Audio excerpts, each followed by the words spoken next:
Whitney Young football is on the air. We're joining you here today at Rockne Stadium on Central Avenue on the west side of Chicago.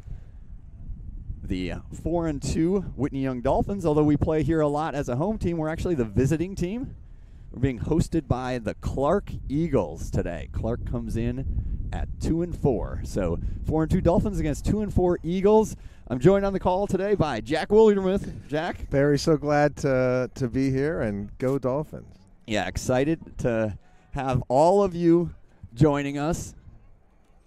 I'm trying to make sure that that my audio is on, and I had a signal that my brother was going to give me, and I'm assuming that we're good. I'm going to look at him again. Yeah, he gave me the touchdown sign, so we're on. We had an audio issue, and last week, if you were trying to join us, you know, we had a little bit of a data issue, so we missed Joseph Clayton's first 2 touchdown runs against Hyde Park last week. But looks like right now we are green and going. So, Jack, you and I did the Whitney Young Clark game last year over at Lane Stadium. And as much as we would like to sort of wipe out that game from our memory, it's still there. And that was I think the final score was 14-12, lost by the Dolphins. You had pointed out on the open about a kid named Willie Taylor, number 1 from Clark, who was their most athletic player, middle linebacker, running back. And Willie Clark basically willed the Eagles to a win. He had the tip pass, pick 6. And then at the end of the game, Clark was just able to get a bunch of first downs from Willie Taylor on the ground to grind out that close win over the Dolphins last year. The good news is Willie Taylor graduated. He is. Good luck to that young man in the future, and that was quite a day for him. I pulled up a text chain we had after that game saying the bounces that we had in that game and a couple others will come back to the Dolphins this fall, so hopefully we get some of those. Yeah, the football gods were not in our favor last year. So let's flip over to the script for today. Coming in off of a nice win over Hyde Park, 41-0 win last week. Dolphins had a lot of balance. So on that day, Clayton last week, Saturday, 7 rushes, 77 yards, those 2 touchdowns that I mentioned. Max Warner, 8 carries, 73 yards and a touchdown. And Luke Yolich, 4 carries, 31 yards and a touchdown. So 190 yards on the ground. And it did not come at the expense of the passing game, as Bennett Newman led the Dolphins with it went 9 for 18 for 183 yards and 2 touchdowns. So Bennett has been over 100 yards passing in all games this year. 13 touchdown passes for Bennett on the year. That gives him 20 in his Whitney Young career. Last week also big game for Harrison Gossa, 5 catches, 85 yards and a touchdown. And of course Anthony Hood. Anthony Hood is no stranger to the end zone. 23 career touchdowns, added another one last week, and Anthony has touchdowns in 5 straight games. I had a chance to catch up with Coach Finger earlier this week, talk a little bit about last week's Hyde Park game as well as today's game. So let me cue that up, and let's listen to what Coach Finger had to say. All right, I'm here with Coach Dan Finger. Coach Finger, last week against Hyde Park, extremely balanced offensive attack. Actually more rushing yardage than passing yardage. 3 running backs that found the end zone. What do you reflect on when you look back at that game? That was the game plan going in. We put in a couple extra new runs that we're excited to use for the rest of the season. And, I'm a firm believer that we've got the best offensive line coach in the city and one of the best O-line units in the city as well. And, we're going to ride those guys. And we've got 3 backs that we're really comfortable having the ball on gap scheme, on zone scheme, inside, outside, and just following their blockers. So, and our perimeter blocking has been a lot better than it was earlier in the year. So, just all around great effort from all 11 in the run game. And, it really opens up the pass game as we saw later. So, that was great. All right. And In that passing game, I mean, all year we've talked about Anthony Hood and what he's been able to do for you. Nasir Rankin has come up with some huge catches. You had a third weapon on the field, and that was Harrison Gassa. His first catch, I think, of the day was actually it was later, but it was a massively contested long throw that he brought that down, and then touchdown catch after that. Reflect a little bit on Harrison, and maybe talk both offense and defense, because he's really been excelling throughout the course of this year.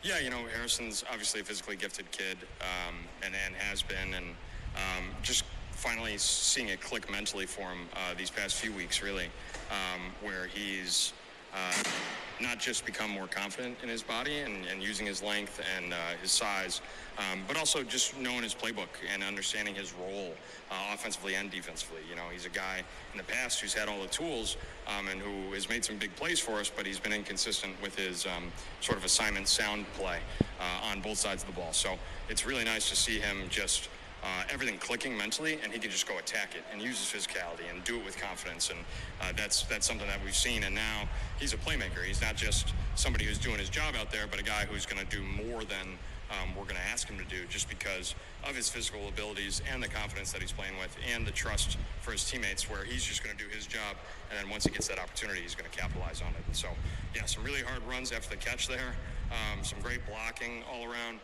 And then some really, less, I guess, sexy plays defensively, where he's setting the edge, where he's using his length on blockers, where he's making sure that he's doing his job and allowing teammates to come fill gaps. And that's how you build a really great defensive unit, as opposed to just a good or an above-average one, where we can consistently have that edge set with playmakers and allow our backers and our DBs to fill downhill, and that was something we saw as a coaching staff defensively this week from him as well. All right, very good.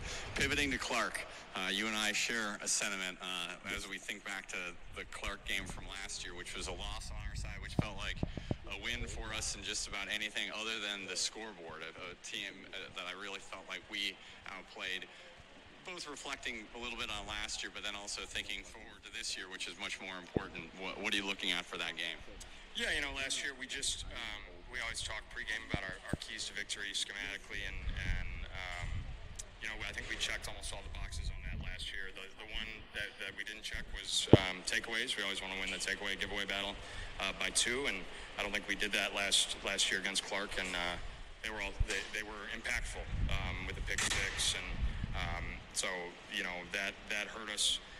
As far as last year, that's one that, you know, as a coach, you always remember those a lot more than you do the wins. So have certainly not forgotten about that one. This year, you know, they're going to run almost the exact same offense, which they should. You know, I commend their coaching staff. They are consistent, and their kids know that scheme really well, and they're gonna go double tight and wishbone and unbalanced. And run it downhill with some tough West Side kids, both on their line and handling the ball. And then they're going to spread you out a little bit and try and get the ball to the perimeter in some of the really good athletes' hands. So that's what we're going to see from them. Defensively, they're going to be pretty assignment sound. You know, they're going to play a lot of single high coverages, so cover 3 or cover 1. So we're going to get some man-to-man matchups.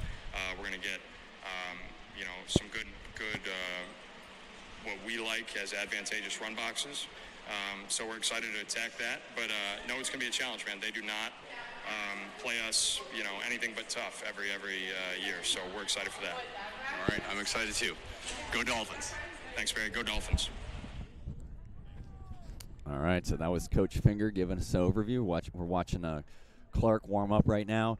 I did have a chance to see some of their film on the year. So I'd say they had I didn't see their last week's win, a 28-20 win over Perspective. So Perspective's a team, again, on the bingo card, Transitive Property. Is that on there? The Transitive Property. So we beat Perspectives 28-0. They beat Perspectives 28-20. They lost a heartbreaker to Lane. So that was a game that I watched where, quite frankly, Clark dominated the entire game. Scored on 2 long passes, and so that's something that Coach Finger talked about. I mean, this is a team that likes to grind the ball, and they'll get in that wishbone, but then they also have the ability, and they're going to look to try to throw it deep. So Anthony Brooks, number 11, was a recipient of a long touchdown against Lane, as well as LaKendrick Bailey, and I think DeMarcus Reynolds as well. But they were not able to stop Lane on Lane's last drive. So they were up, but Lane got a couple good breaks, got a couple long runs, and couldn't quite contain Lane's quarterback. So they're a team, again, like we talked about it last year, and you said it about the text thread that we had and the ball bouncing the wrong way. I mean, this is a team at 2-3, could easily be 3-3. They've got a bunch of important games coming up on their schedule. So I think we're going to see a battle today. Whitney Young comes in on a 3-game winning streak. We've looked good over the course of those 3 games. But, now we're into that last third of the schedule, right? So the last third of the schedule, today Clark, next week Taft, final regular season game against a UIC Bulls team that is really playing well and put it on Curie last night, I think 63-8 or something. So a lot of intrigue.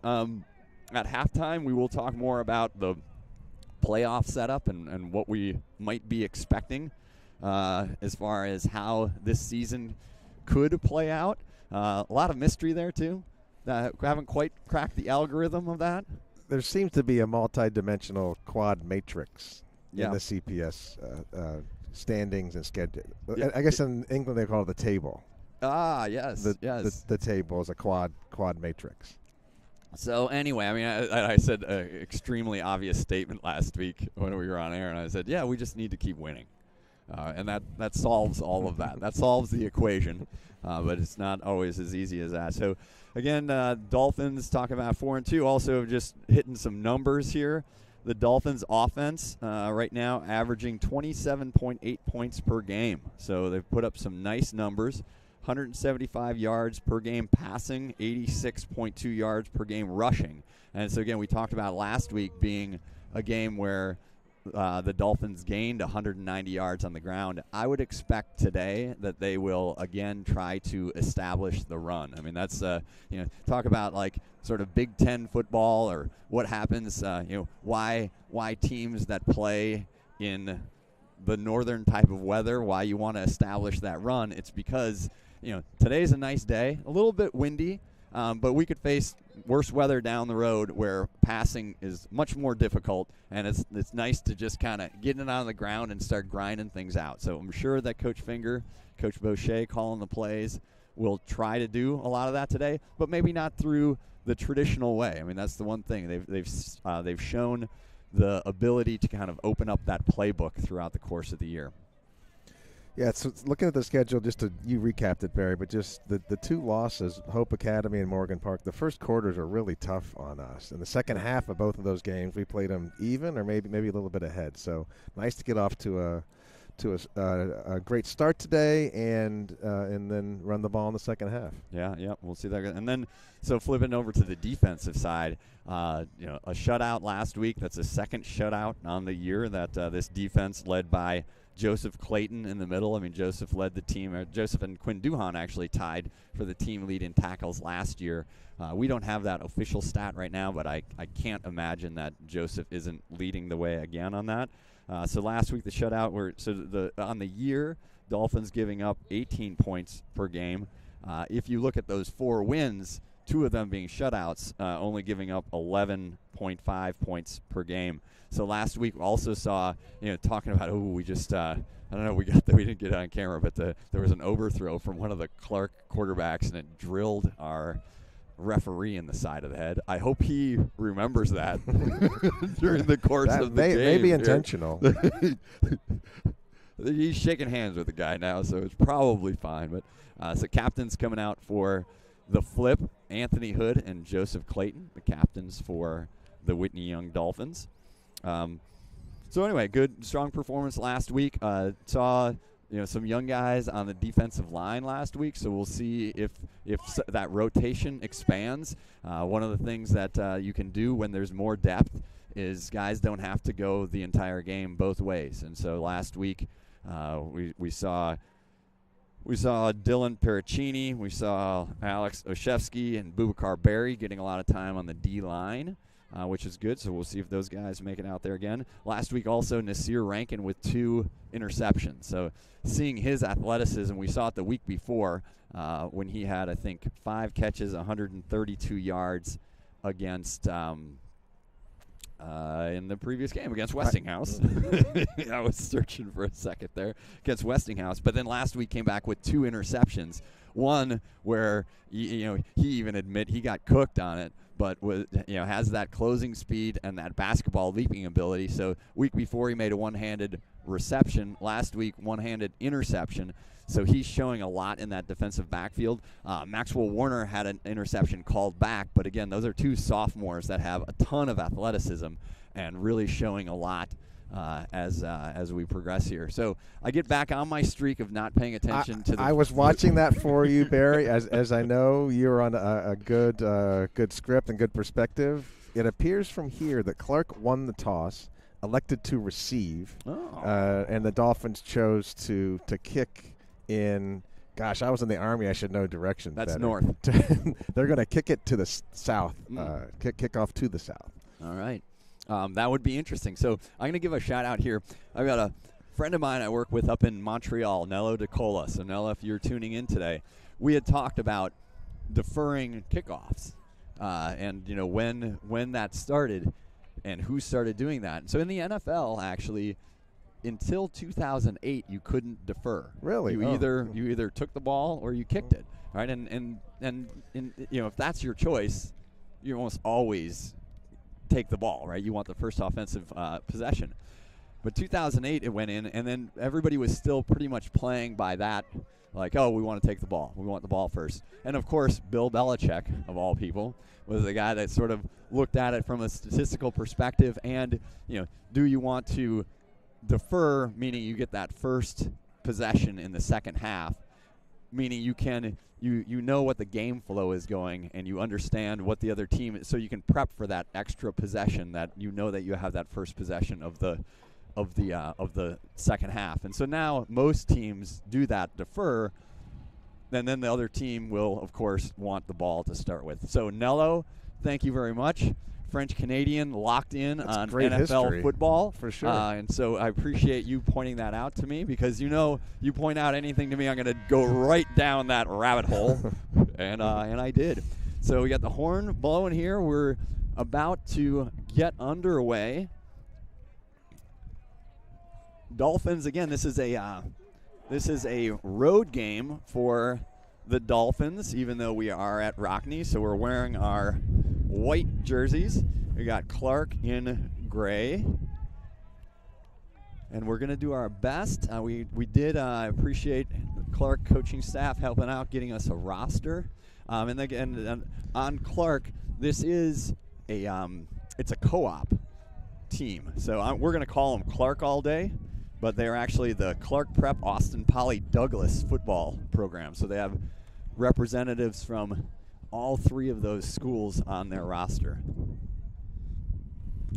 Looks like we've got Solomon Bradley ready for the kick. So nice day here. Little bit of breeze coming from the north, I think, if we look at where the flags are. Swirling wind. It's a little swirling, mostly Bradley from the north, yes. Kicking it away. Received at the 5, across the 10 to the 20. Good pursuit. Clark, runner still on his feet, breaking a tackle. Nice tackle. Maxwell Warner, yep, taking him down at about the 35. So a good return. About a 30-yard return for Clark. I see a flag rolling out there late. So we'll see. Looks like we got a block in the back on Clark. So that will back them up 10 yards. Back them up 10 yards off the get-go. And I will say this, Clark, in the film that I watched, they can, and Coach Finger mentioned it as well, they have some speed on the perimeter, and so they can be very dangerous in the special teams game. They're going to start at the 25. Looks like starters on the defensive line. We got Nick Dale, number 77, on the nose. Number 58, MJ Woods. At the right end position, Babanefasimi Opedele. At the left end, Hood in a safety role, Duhan in a safety role. Linebackers, of course, Joseph Clayton leading the way, Luke Yolich. Maxwell Warner, number 26, is a corner. So corners are Javon Hobbs and Maxwell Warner. Clark going to line up under center. We'll try it in an I formation. Quarterback is Dobbins, hands it off to Spivey. Spivey gets a good head of steam. This guy is a truck. And he gets it out for a first down across the 35. So Anthony Spivey, I saw him before the game. He said, "My name is Spivey, not Spivey." So I said, "I think I'll probably be calling your name a lot given what I've seen." And he showed it there, 12 yards on a first down run.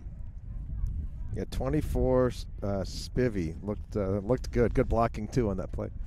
Yep, so Spivey is the fullback in this offensive formation. Starting quarterback is number 13, Thomas Dobbins, a freshman. Gives it to the deep back. He gets a nice run. That was Glenn Harris. Picked up about 5 across the 40-yard line. So Clark trying to establish some things right off the bat on the ground.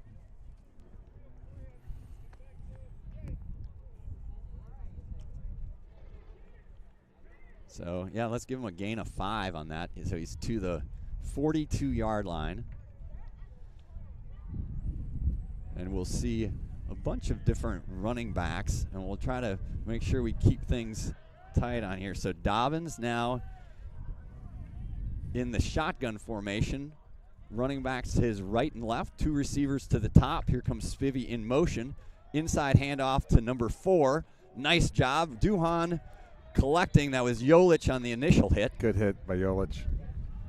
Yeah, so on that, our friend number 24, Anthony Spivey, was lined up in a slot receiver position, came in motion and tried to seal that edge and get, I think that was LaKendrick Bailey on the carry, trying to spring him to the outside.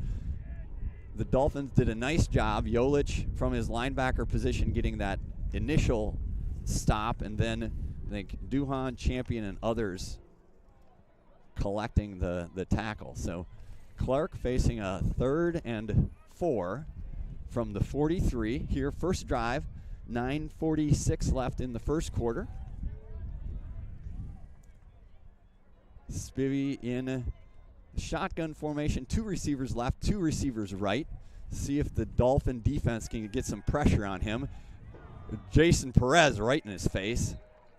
I think it was Perez or Champion. I don't have the luxury of a instant replay here, but nice job right off that left edge. Really good pressure, and maybe a deflection as well. So incomplete pass brings up 4th. I think we're going to probably see Clark go for it on most 4th downs unless it's way deep in their territory, as well they should. So Dobbins at quarterback. They need to get to the 47-yard line. 4th down play. Wings it out to the side. Incomplete pass. Dobbins was trying to get it over to LaKendrick Bailey. Had Javon Hobbs and Joseph Clayton on the coverage over there. And so the ball turns over to downs to the Dolphins.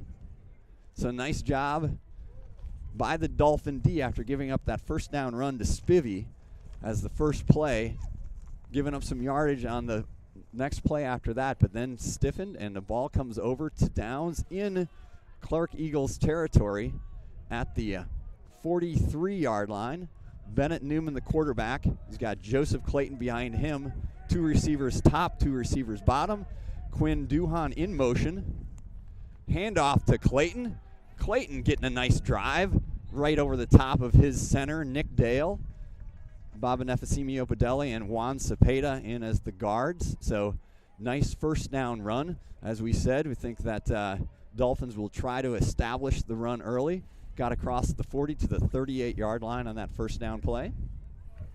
Now, the last several games, his vision and quickness are real, and his leg strength are really showing out. Yeah, there's between all three running backs are really running with, as Coach Finger would say, with some violence. Yes.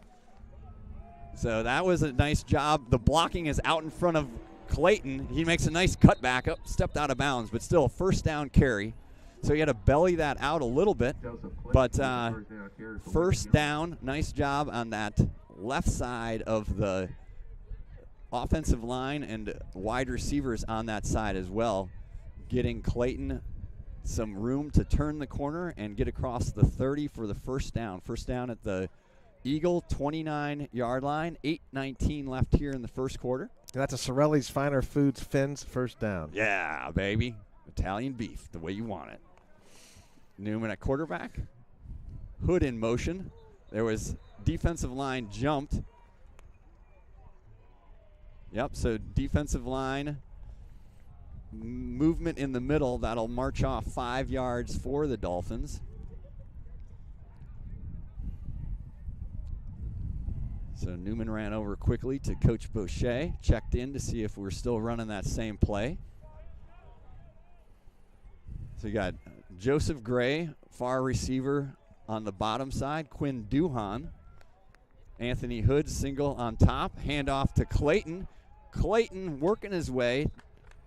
Tackled by number 12. Number 12 is Elijah Embry. So Embry with the tackle.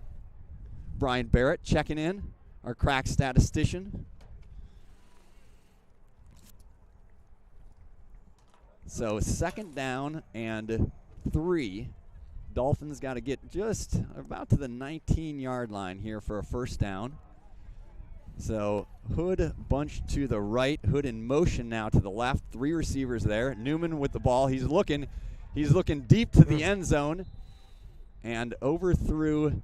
There was good coverage there. So nice coverage on the backside of the Clark defense. Newman had time, so he checked to a couple different reads. Didn't have a whole lot of opening, and so it was going to bring up third down. Yeah, glad he didn't force that when safety was over the top. Yep, I think he put it on that far fade, and that the only guy who could have gotten to it was Hood. So third down and 3. Gray and Duhan receivers to the right. Hood to the left. In motion is Harrison Gossa. Low snap. Newman, I think, gets back on top of it. We talked last week about how that operation has been sound all year. Nick Dale has delivered it on the money. That one was on the ground rolling its way back, and so Newman did a good job of getting on top of it, but it's going to bring up a fourth down and call it 7, probably a long 7. Again, I have to get to the 19. I'm glad our QB1 got his arm tucked in there on that one. Yeah, exactly. Didn't get rolled over on. So we'll see. I mean, Clark can definitely bring some pressure. Number 12, Elijah Embry, a D end. Newman got him on the hard count. So that nice. That picks up 5 yards back on that. Good discipline by the team. So I'll tell this quick story here while Newman gets the play. Newman has a thing. I don't know if he did it this time, but when he wants to go on the hard count, we have plays that have verbal signals. He only gives the formation to his team and doesn't give them the play, so they are not going to jump off sides. He only gives them the play after he does the hard count. If the other team doesn't jump, then he calls out the verbal signal for the play. Now, I don't know. I'm not going to give him credit on it this time, but it was good. So Newman back to pass, pressure on him, does a nice job in the pocket, looking around, gets to Duhan. Duhan fighting for the sticks. Duhan! Woo! Akron, baby. Akron, tough as gravel. So Newman did a great job staying alive in the pocket. And then Duhan, who was short of the sticks by a yard, put the gravel truck in low gear and got the first down. He really did. Yeah, it was great pocket discipline by QB1. So first down at the 16. 2 receivers left, 1 right, Hood top on the top, hand off to Clayton. Clayton's got blockers in front of him. Clayton looking for a great block, cuts back inside the 10, inside the 5, out of bounds at about the 4 or 5 yard line. So really nice job there. I didn't catch who was out pulling on that. Could have been Cepeda, but Clayton had a whole host of Dolphins in front of him. And so a really nice first down run for the Dolphins. Kind of actually maybe that does what they're checking on there. Oh, there's a flag. He was signaling against the Dolphins. I think it looks like it's a dead ball, unnecessary roughness on Clark. On the Eagles. So something on the end of that play. So I think Clayton had enough for the first down yardage, but they'll mark off half the distance to the goal. So I think we're going to have the ball somewhere around the 2 yard line. So Dolphins on the drive, 4:54 left here in the first quarter.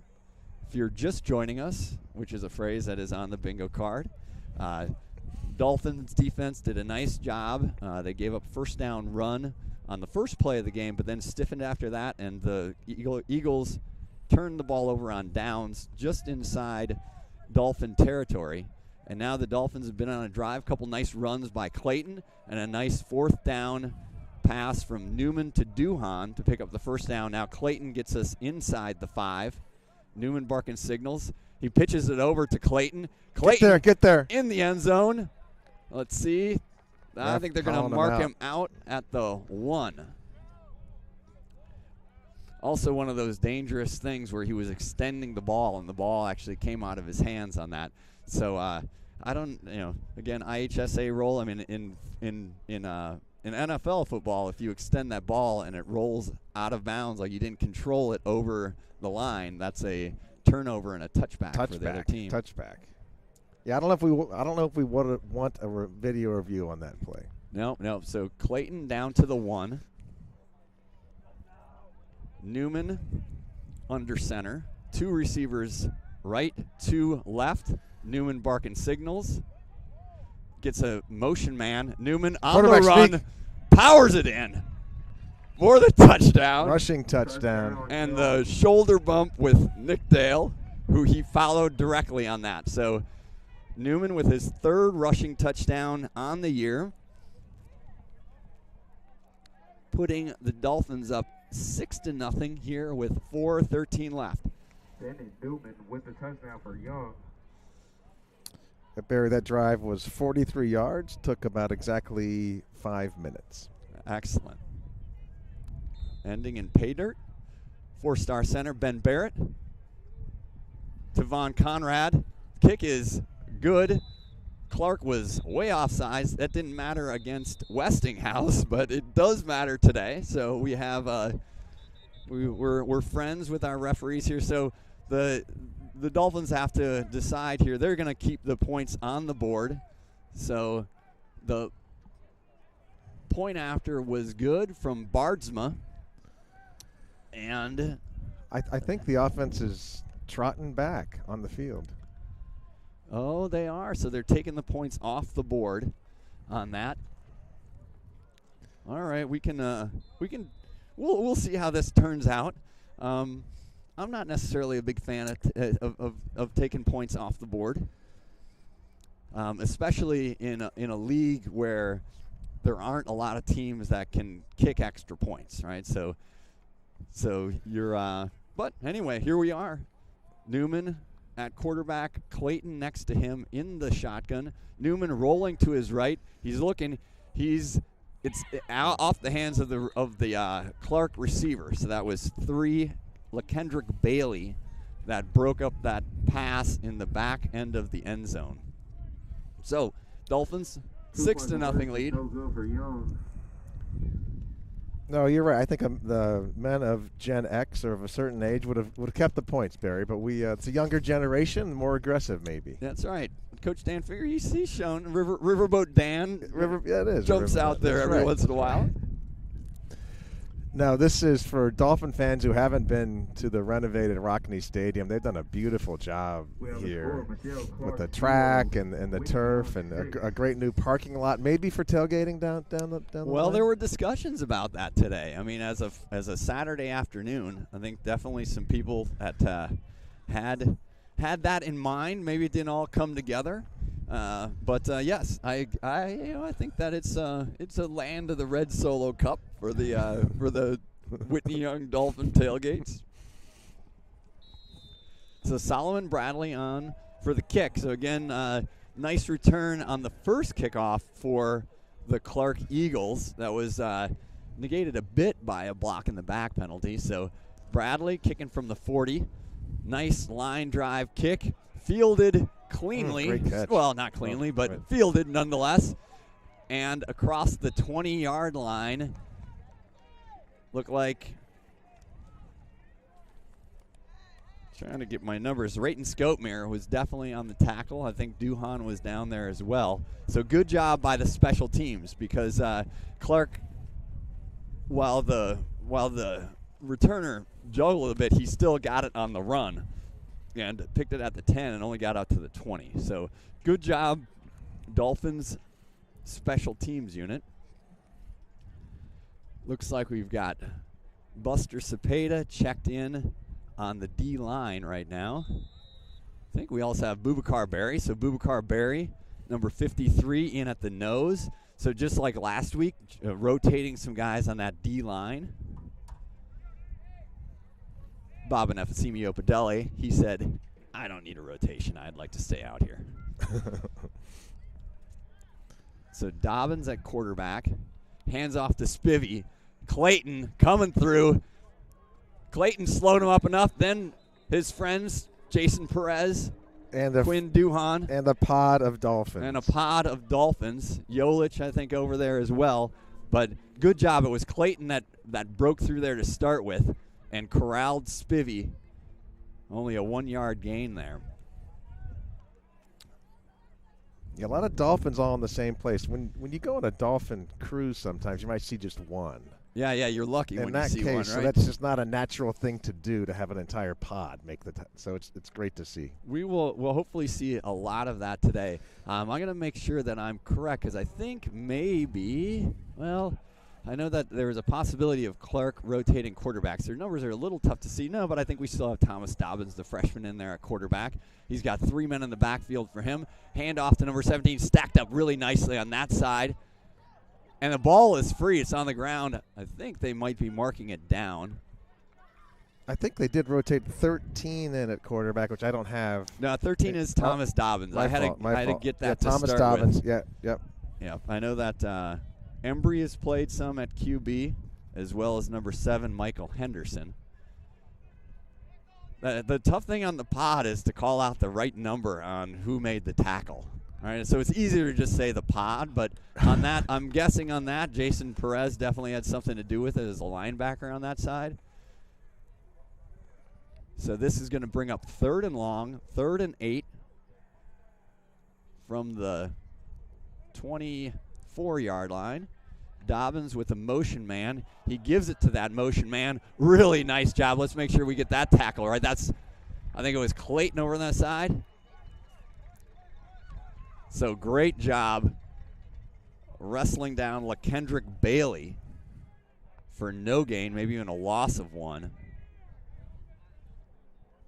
So yeah, they're setting up with that wishbone backfield, trying to get some jet sweep action on that, and that was blown up nicely.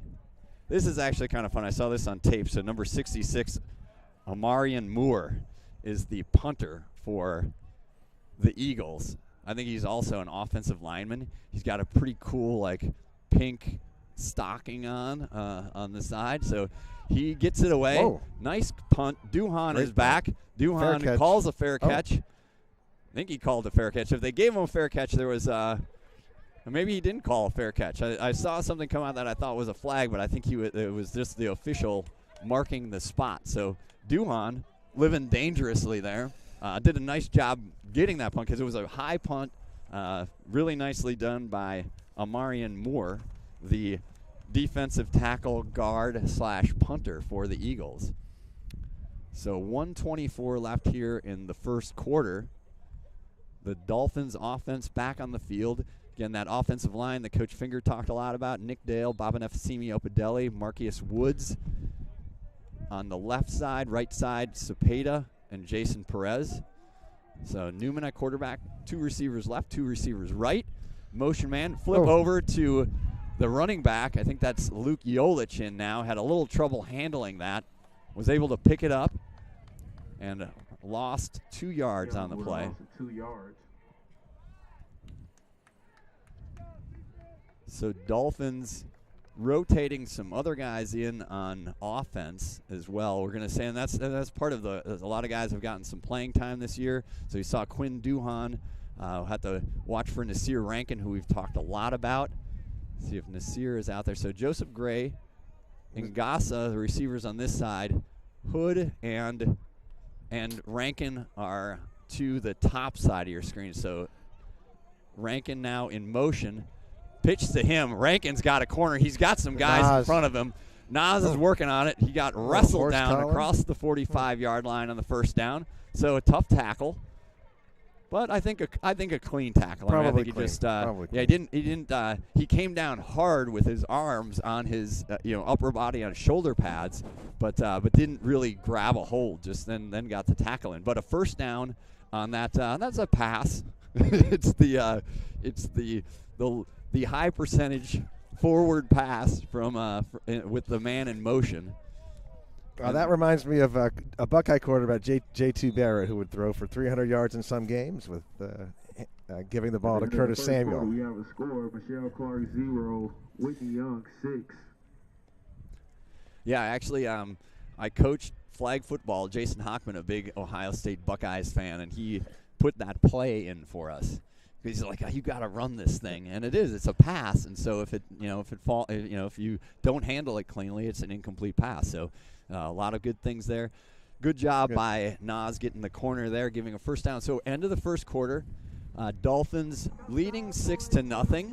A 1-yard Bennett Newman touchdown run. And the Dolphins on defense have stopped Clark on both of their drives, only giving up 1 first down so far. Actually, the first play of the day. Jack, it's a little chilly over here, but still a beautiful day. A little bit. The Dolphin fan section is over in the sun on the east side of the stadium. A little bit jealous of that today, but looks like a good showing. The Dolphin cheerleaders always looking precise. That is a precise squad. Yeah, and I think there was a little. I was getting messages from people before the game saying that we sold out of our 250 tickets. I'm not quite sure we did, unless somebody's trying to sell those on the secondary market. But you got the good crowd in attendance. I know a lot of people from the Newman family, so the Furman Fan Club, if you're out there, you got a lot of people in attendance from the Furman Fan Club today. Newman back to pass. He almost got that one picked. So he's attempting to get out there to Rankin, broken up by Marquise Hightower. Second down. No, our tickets were sold out. We had to go through the Clark website to get them. Yeah. Although it could have been last game, when I was at the Westinghouse game, there were like 47 Duhans here. The whole bus from Akron came in, so maybe they'll show up a little later. They're probably tailgating right now. Listen to the live stream. Got the live stream on the widescreen in the parking lot. There's something to be said for that. So Newman on second down, inside handoff to Clayton. He's actually Maxwell Warner. It was Maxwell Warner, and he was dropped for a loss of a couple. So Dolphins on their second drive trying to get some things going. So had a first down on the pass, the shovel pass to Rankin, but now they're looking at 3rd and long. They need to get to the 34-yard line for a first down. Newman's had time. I mean, Clark can bring some pressure just with their front four. They're also prone to blitz some linebackers. Clark trying to get their alignment set. 3 receivers to the top, 1 to the bottom. good pressure or good. So Newman and Hood not on the same page. I was going to say good time in the pocket for Newman, and either he sailed it or, and I'm guessing that's what it is, because Anthony, speaking of precise, Anthony Hood is a precise route runner, so just not quite hooking up there. So that's going to put the Dolphins punting unit on the field. Looks like we've got Solomon Bradley on to punt. Back deep for Clark is number 3, LaKendrick Bailey. So actually I think this is the first time we've seen a Dolphins punter since the Westinghouse game. Didn't see one last week. 6 possessions for the Whitney Young Dolphins during that Hyde Park game and scored on all those. So long snap is good to Bradley. Bradley gets a nice punt away. Fair catch signal. Ball checks up at right at the 20, at the big line at the 20. Line.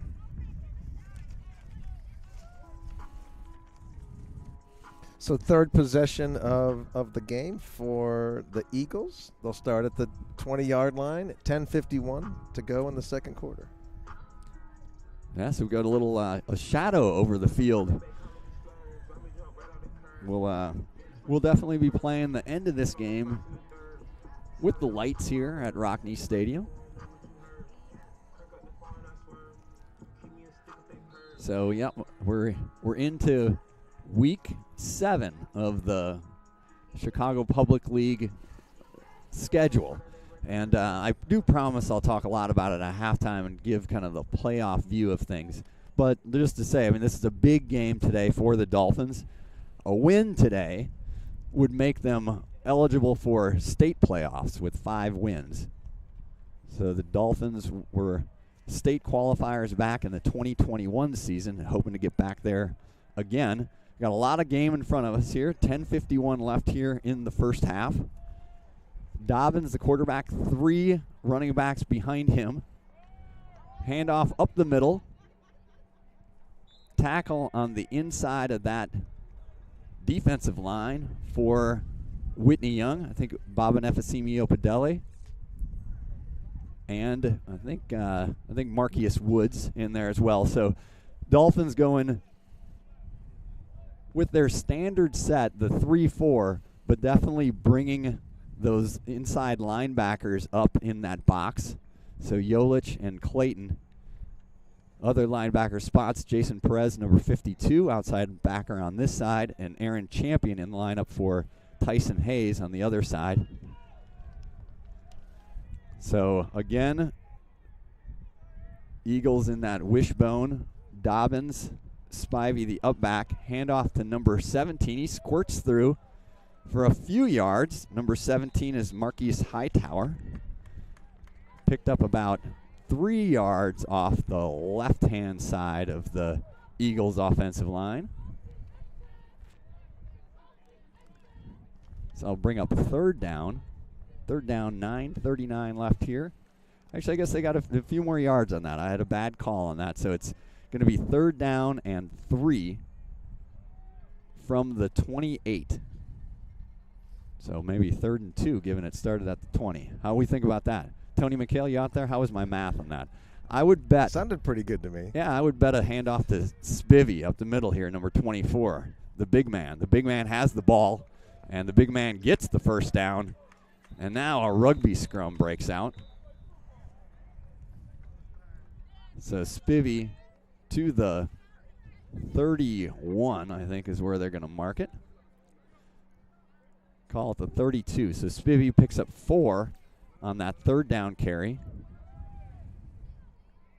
Clark, one of these teams that takes a bit of time getting the plays in. So Thomas Dobbins, freshman quarterback, over to the sidelines, getting the information from his coach, Coach Simmons. Had a quick chat with him before the game.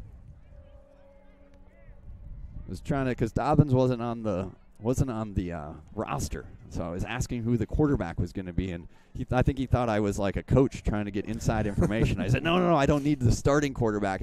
I watched your film. I saw this number 13. He's not on the roster. I just want to make sure I'm calling out the right name. So Thomas Dobbins, freshman quarterback. I met Thomas Dobbins Sr. in the stands as well before the game. So first down, Dobbins back to pass, Play action. looking deep. Ball is hanging up, but the receiver does a nice job of locating it and catching it. That's LaKendrick Bailey. So Bailey did a really nice job. Looks like Javon Hobbs was on the coverage. And I think Hobbs is hobbled right now, so he's down. We're going to have the training staff come over and take a look at him. So that was something where Bailey did a really nice job of locating that ball. I mean, it was sort of a 50-50 ball thrown up there by Dobbins. He had time. They haven't. I think that was maybe their first pass of the game. So we talked about how their 2 scores against Lane were on long passes. They can definitely put the ball in the air. I think they lull you to sleep a little bit by getting in that wishbone, and you're just so focused on those 3 running backs in the backfield that when you have guys like Bailey running out there, I mean, it was decent coverage for the Dolphins. They had 2 people there, but Bailey just did a nice job of high pointing the ball and bringing the catch in, giving the Clark Eagles a first down at the Dolphins' 40-yard line. Yeah, it was a nice physical play. Maybe a little offensive pass interference, but I don't want to be too much of a homer. He did locate the ball very nicely. Yeah, and he got his head back. So I think Hobbs, and I don't know if it was who the safety was over in coverage there, but good pitch and catch from Dobbins to Bailey here with 7:58 left in the first half. Again, the score for the Dolphins was a 1-yard touchdown run by Newman. That drive was a lot of Joseph Clayton runs. Clayton almost got it in the end zone out at the 2-yard line. Also a nice pickup on a pass from Newman, who stayed alive in a collapsing pocket, got it to Duhan, and Duhan ground out the first down after being a couple yards short of the sticks and was able to drive his legs and get to that first down. That was a 4th down play, so a big-time conversion for the Dolphins on 4th down in that first possession. Looks like number 1, Naz Rankin, will come in to spell Javon Hobbs for a bit. Hopefully we get 22 back on the field. He did walk off. All right, so, Rankin at corner. Maxwell Warner also, I think Max and Duhan in like a cover one. So Duhan is a deep safety. Dobbins looking to pass again. Going up top. In his head get there, round. Quinn. Get there. So Quinn did a good job on coverage, and it was a nice throw. It was out there to Anthony Brooks. So Brooks had a long touchdown. Brooks is a tight end, had a long touchdown against Lane, and that's what they were looking to dial up there as well. And I think a little bit lucky there for the Dolphins, actually. I think that Brooks had position on Duhan. Duhan did a nice job of not hanging on to him and getting a penalty on it. So 2nd down and 10. I was going to try to come up with a quip on how much bigger or how much smaller Quinn was on that, but I didn't. The folks from Akron might not have appreciated that. Yeah, well, he's maybe small in stature, big in heart. Tough. Yeah. Pick 6 Duhan. Yep. Pick 6 against Westinghouse earlier this year. So, yeah, we got some time to fill. I mean, the Clark Eagles definitely taken all 40 seconds of that play clock, which we see that quite a bit here in Chicago Public League. So Dobbins now in a shotgun formation. Number 12, Elijah Embry, close to the line. 2 running backs, left and right. Handoff inside. Number 3, good pursuit. Coming up on that tackle is Duhan. Great angle. So I think that was LaKendrick Bailey on the handoff. Good job of the Dolphins just pushing it outside, and then Duhan coming up from his safety spot for the tackle. Duhan hasn't had as many of those opportunities this year, and some of that's good, right? A lot of the tackles have been coming from the D-line, from the linebackers. Last year when Quinn had 115 tackles, a lot of those were because he was getting guys in space after they had gotten through those first 2 levels. So there he did a really nice job on the run, Phil, and getting that tackle, bringing up a 3rd down and 8 from the 38-yard line. Again, I think that this is definitely 4-down territory for the Eagles, so they're thinking right now they've got 2 downs to work with. Dobbins, the quarterback, waiting for the snap in the shotgun. Another pass. He's looking to his right. Pass incomplete off the hands of DeMarcus Reynolds. Off Reynolds' hands with Rankin on the coverage. For Clark. Rankin again, 2 interceptions last week. Also doing a nice job blocking, run support. Nas has really put together a nice season, his sophomore season here with the Whitney Young Dolphins. So 4th down. The Dolphins were able to get a stop on 4th down with the Eagles' first possession. So Eagles going for it here. Dobbins, the quarterback. He's got Glenn Harris next to him in the backfield. 3 receivers right, 1 to the top. So trips right for Dobbins. 1 receiver, looks like in man coverage to the top. Dobbins with some time, looks to his right, almost intercepted by Jason Perez, but actually picked us up some yards on that, not reeling it in. So good job, Jason Perez, from his outside linebacker position. I'm sure his offensive lineman mates, now that he switches over to being a right tackle, are asking about his hands. Talked to Jason a lot. He has this dream about being a tight end. He always talks about, this year I think I'm going to be a tight end.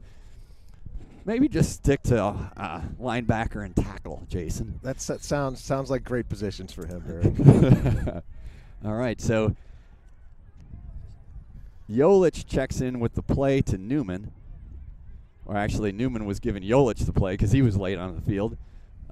Hood, single receiver down low. Inside handoff to Yolich. Does a nice job sticking his foot in the ground. Picking up about 7 on that first down carry. So that was the Yolich probably happy to hear that play. That play call was, Luke, you're going to get the ball. Dolphins going with a tempo right back on the line. Hood, the receiver to the right. Yolich running back next to Newman. Handoff to Yolich. Yolich back looking for a roll. Yeah. Nice run. Across the 50 to the 45-yard line. First down run.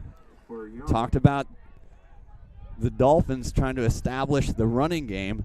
They're going hurry-up mode right now.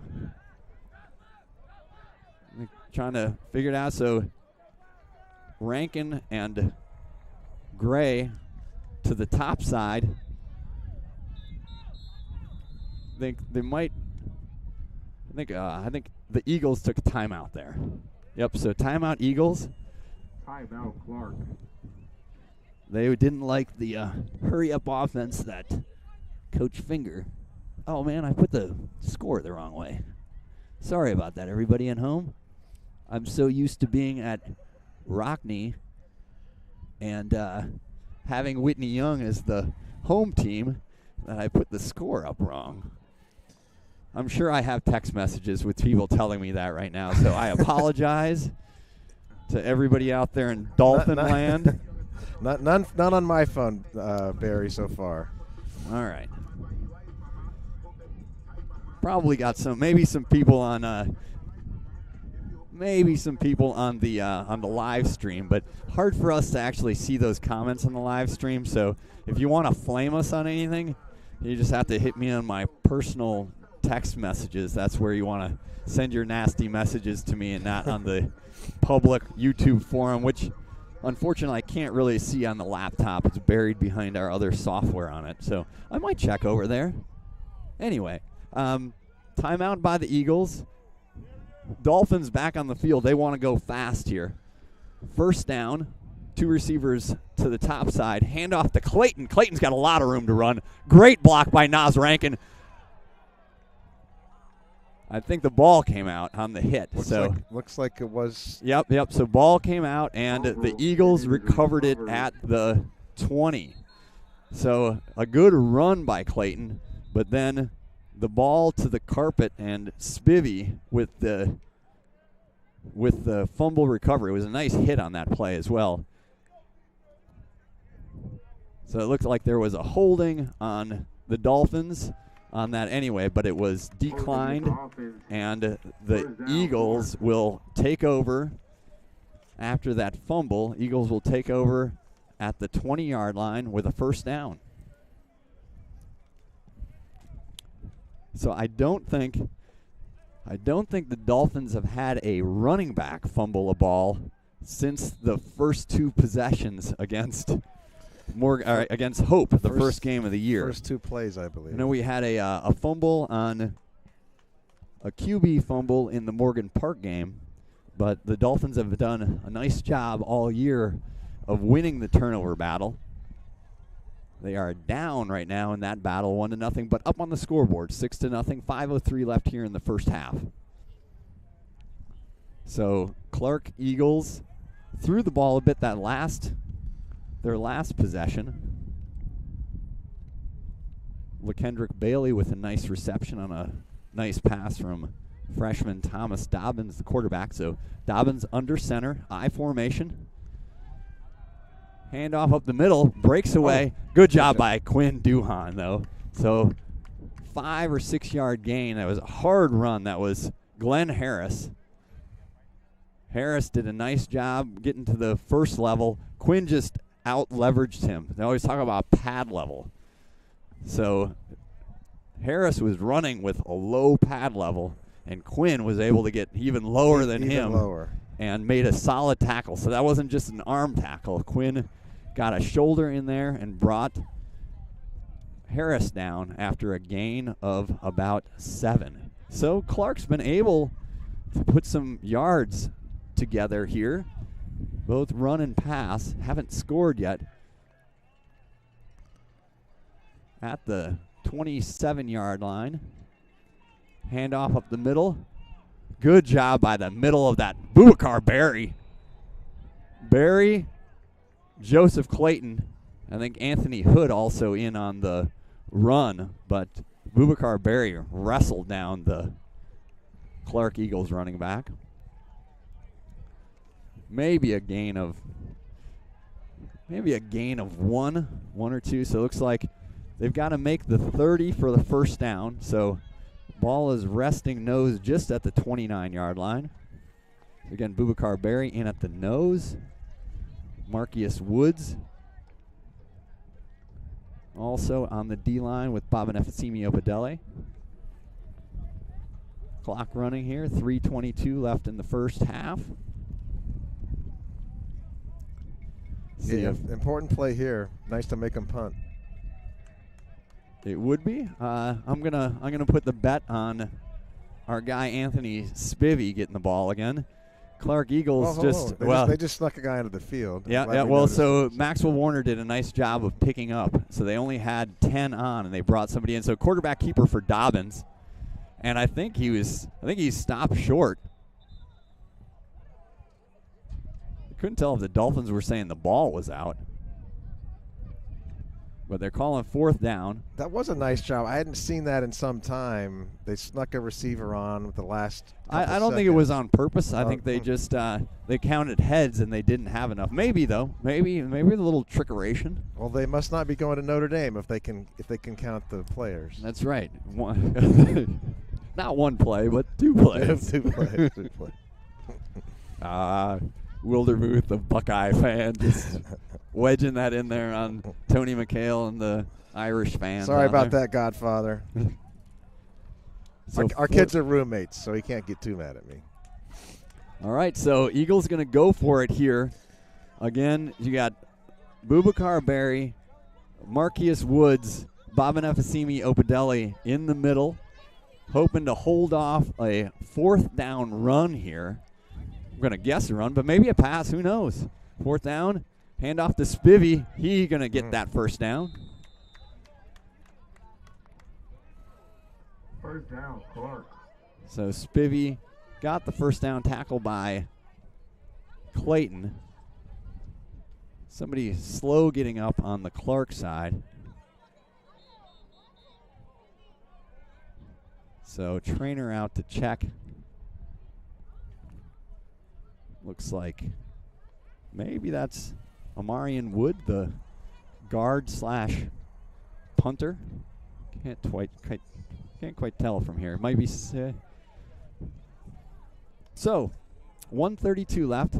Clark goes for it and converts on first down. So even if they don't score here, I think they have a good chance of holding on to the ball the rest of the half. So 6-0.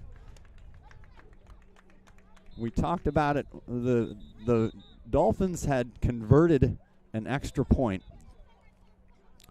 but there was a penalty on the play, and Coach Danfigure elected to take the extra point off the board and go for two. That 2-point try was not successful.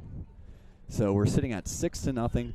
Clock running at 1:22 left in the first half. Clark coach out, giving the entire huddle the play on the sidelines. Yeah, they're taking their time. They got the ball with 5 minutes to go in the half, and the methodical approach is what they're doing. Yep. So Dolphins have had 3 possessions. First was a touchdown. Second, they had to punt. And the third possession on a nice drive, but then a fumble by Clayton gave the ball back to the Eagles. Dobbins looking to pass over the middle. Nice coverage by Duhan and Clayton. So both of those guys there. Complete pass. Dobbins' pass was intended for Anthony Brooks, so that stops the clock with 47 seconds left.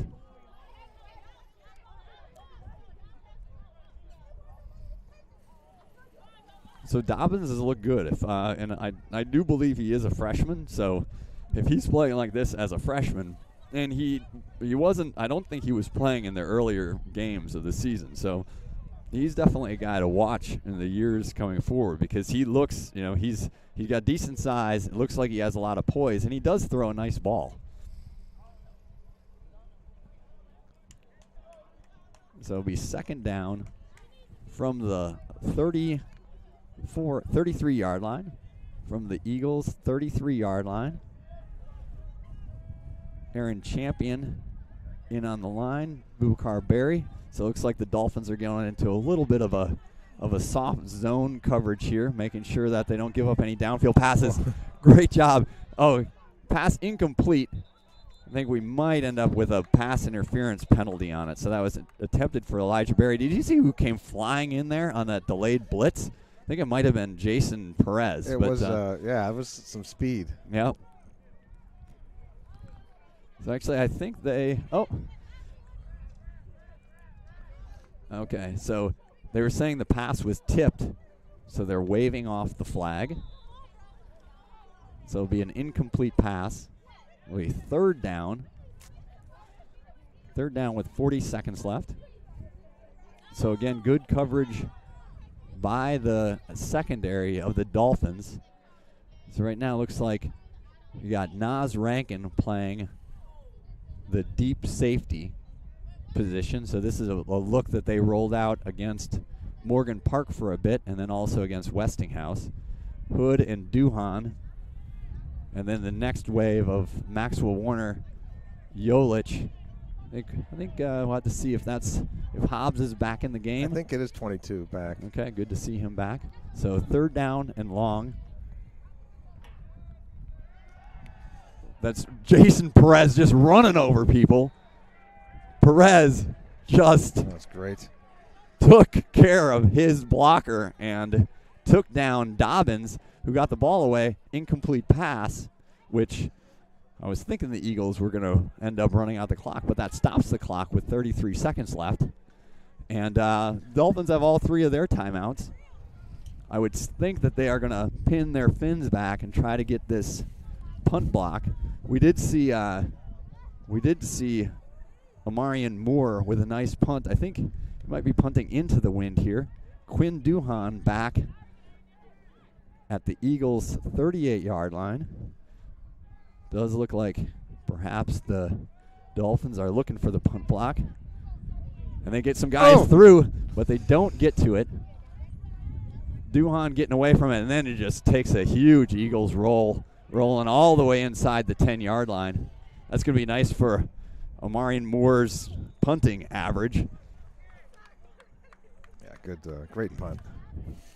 So, yeah, the Dolphins were through. They had Harrison Gossa in his 6'5" frame coming up the middle. But good job on the snap, good job on the punt. Now I think we'll have to see. I don't think Dan Finger's going to get too creative. And Boucher, like, what are you going to do here? I think you're going to keep the ball on the ground. And yeah, not even Riverboat Dan would can go. Maybe he can. 90, 96, 94 yards. 94 yards in 19 seconds. So Newman at quarterback. Clayton next to him. Rankin in motion. Newman waiting for the snap. There's a snap here. Coming back and give it a throw. So over to Duhan. Duhan. First down. First down, out of bounds. Sorelli's Finer Foods, Finn's first down. I've missed several of those. But the alliteration is so appealing, Barry. It is, and so is the sandwich. Absolutely. So completion from Newman to Duhan. Gets the ball to the 19-yard line. Duhan, Gassa, Rankin, receivers to the left. Hood to the right. Clayton, the running back. Newman back to pass. He's looking over. Ooh. Oh, man. That was attempted to Duhan, but I think it bounced off the face mask of Jakari Wiggins, the defensive back for Clark. That may have the coaching staff thinking a little bit differently about this next play call. 7 seconds left here. Live another day. Live another day. So second down. Ball at the 19. Again, two receivers left, two right. Rankin and Hood to the top. Clayton, Rankin in motion. Now trips to the right, so still going to throw. Newman looking deep to Duhan. And Duhan, oh my God, the ball bounced three different times. Tip, interception, I believe. And intercepted. So Duhan had it initially. Duhan went to the ground. Ball bounced up off of Duhan.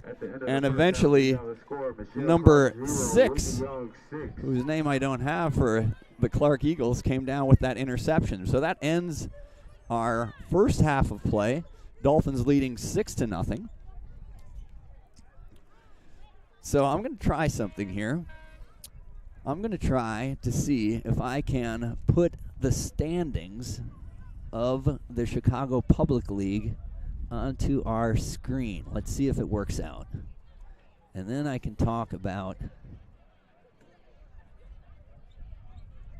well, let's see. It worked for me earlier today. Here we go.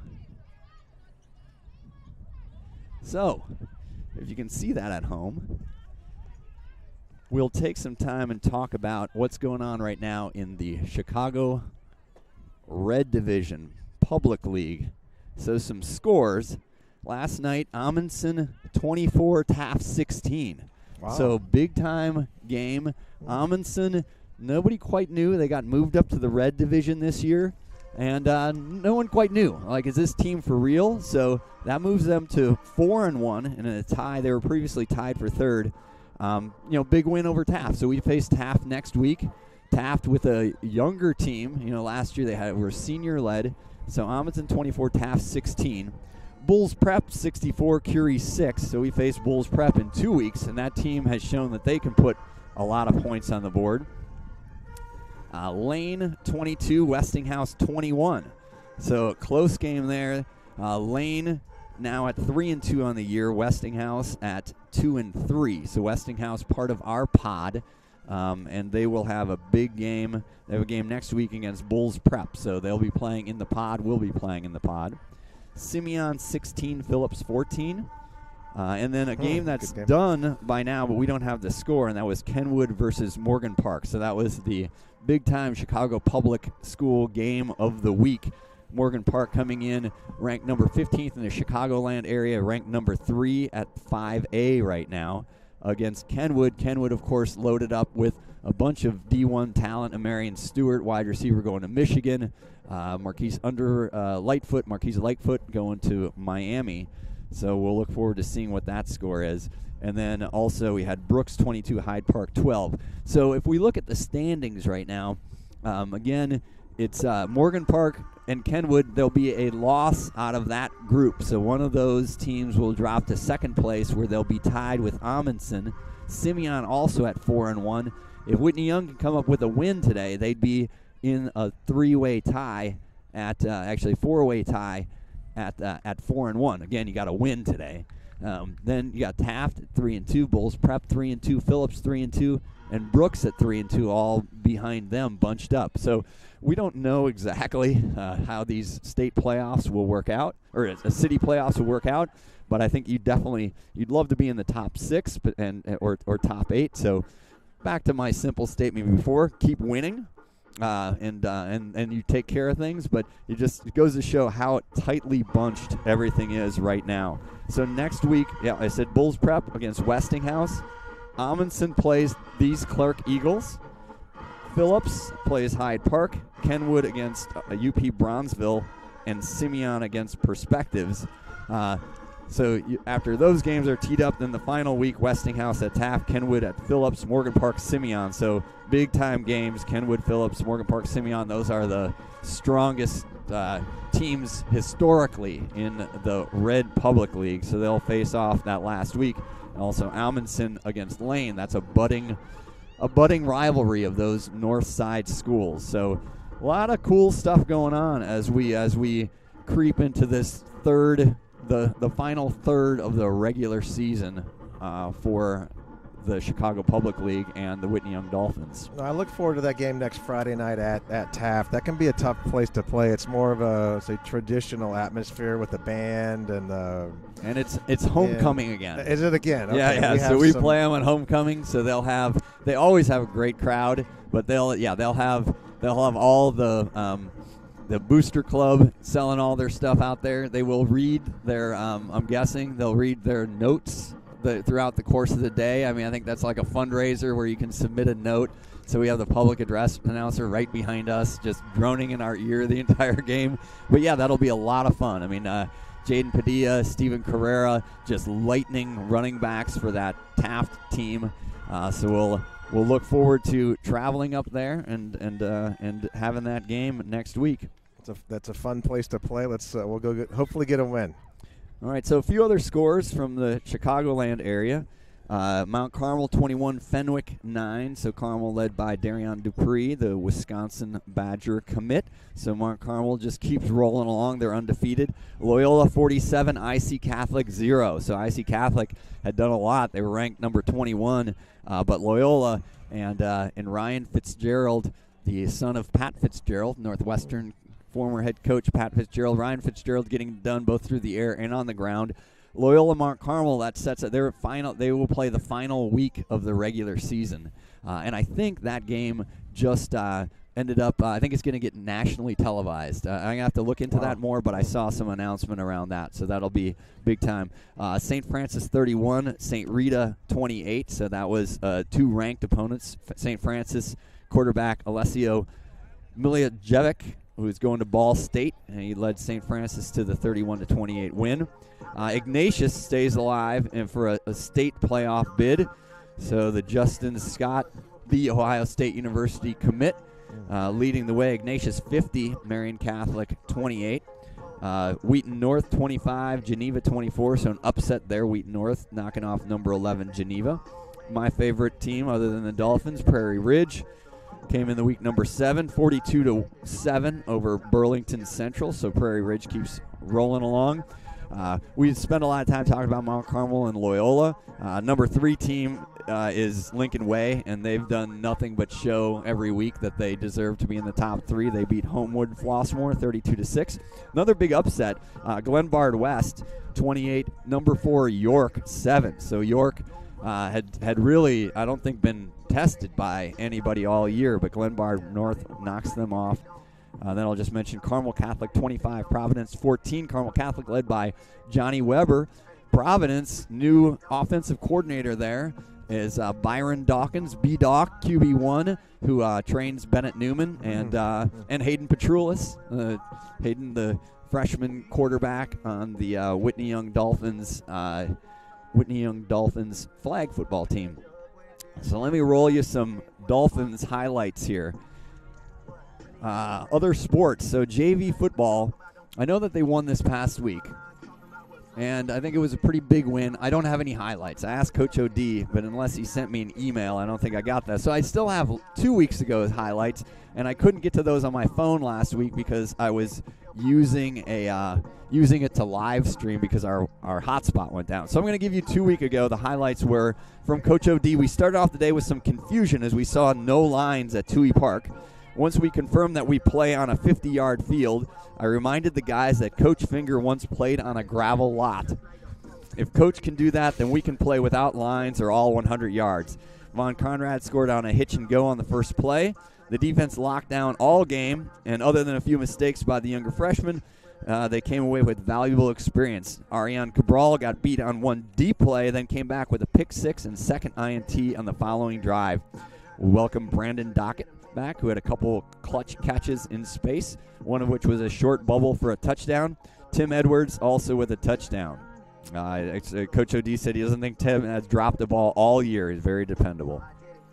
And last week, I do know I was in Abu Dhabi listening to the live stream. Barry, you know, Whitney Young Dolphin football is global, and I do know that the JV team won at a home game. Yes. And Jacob Wildermuth had a strip fumble recovery and a tackle, and Vaughn looked great again. The QB of the future potentially for the absolutely, Von Conrad. And I do remember on that Bennett Newman came home and said Sean Miller balled out. So we talked about Sean as the nationally ranked ninja, and so Sean had a nice game in that day as well for the JV win. I think as a JV team they lost the opening game to Hope, but I'm not quite sure they've lost the game since then.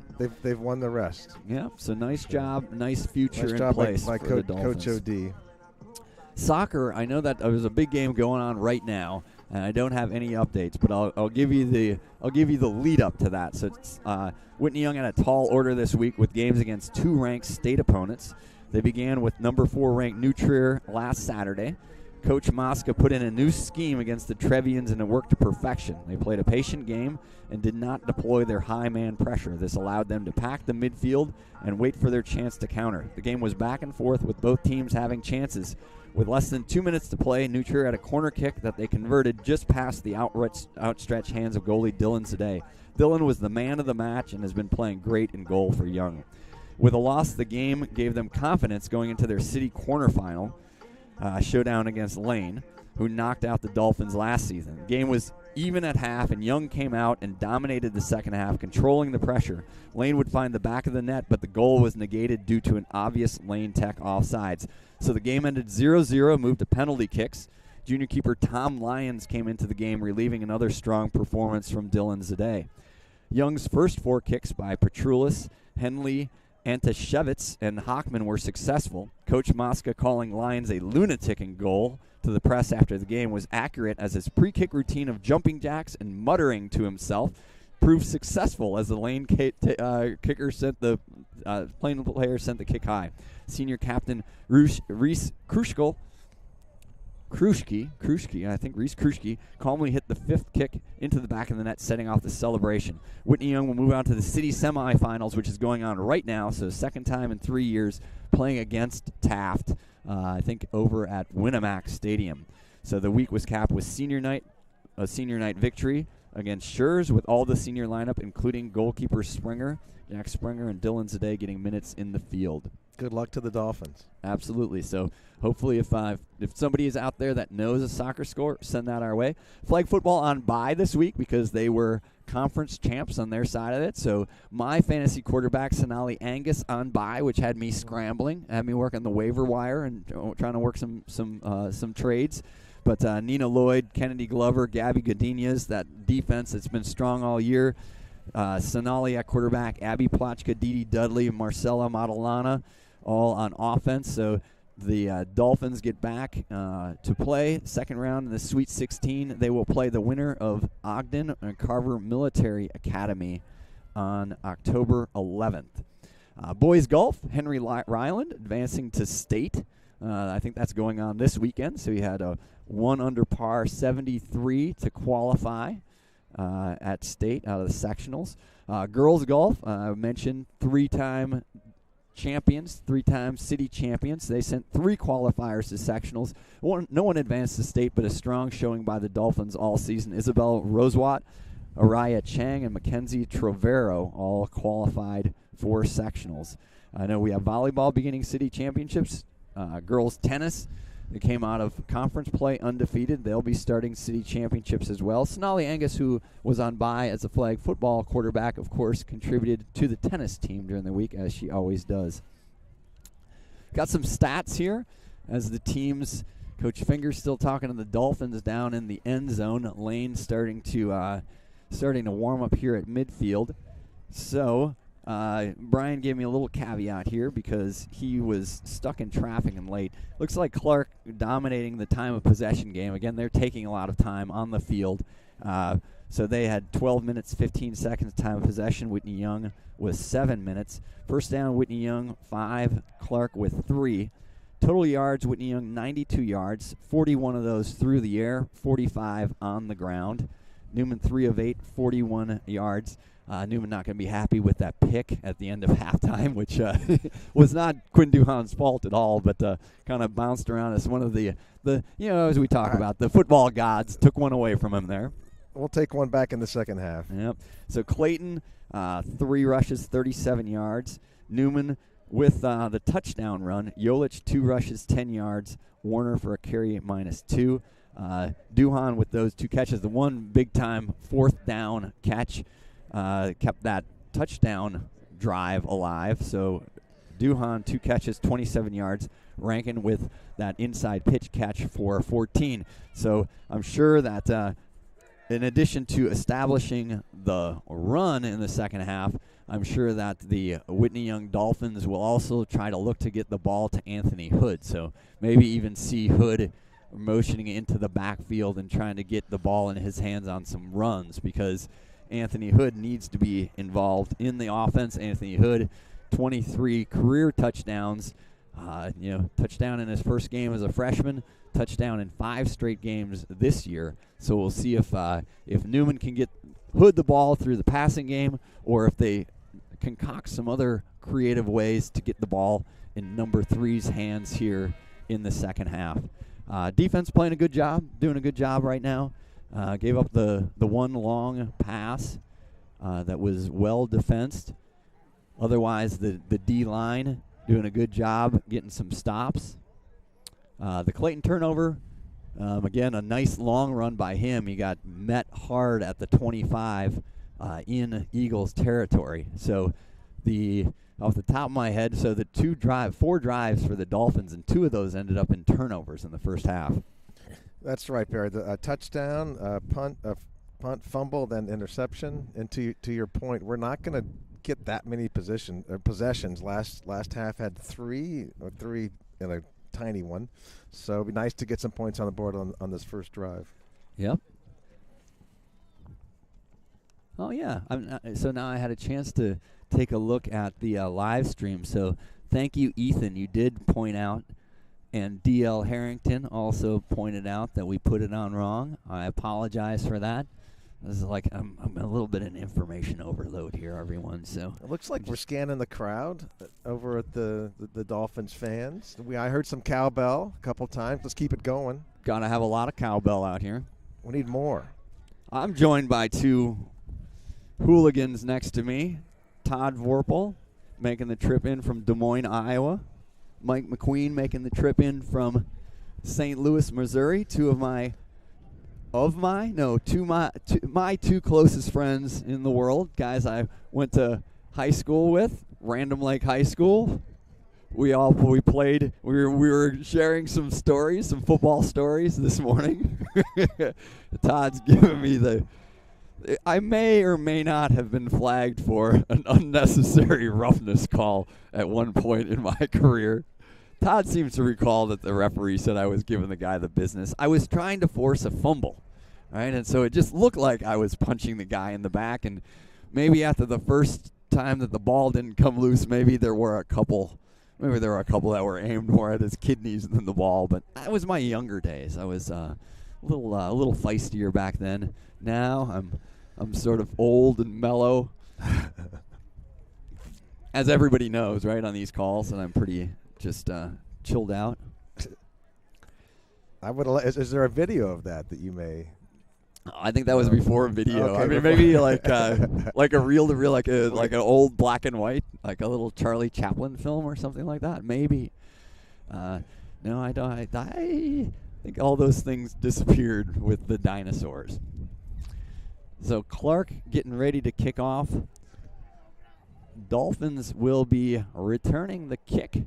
Here it looks like we've got Will DeMille, Brandon Dockett. So Dockett is back after a toe injury, I think. So we talked about him on the JV game. Dockett is dangerous. So those are the up backs. Back deep. Looks like you got Nas Rankin and Maxwell Warner. So the sophomore superstars. I would not rule out Clark dribbling an onside kick here.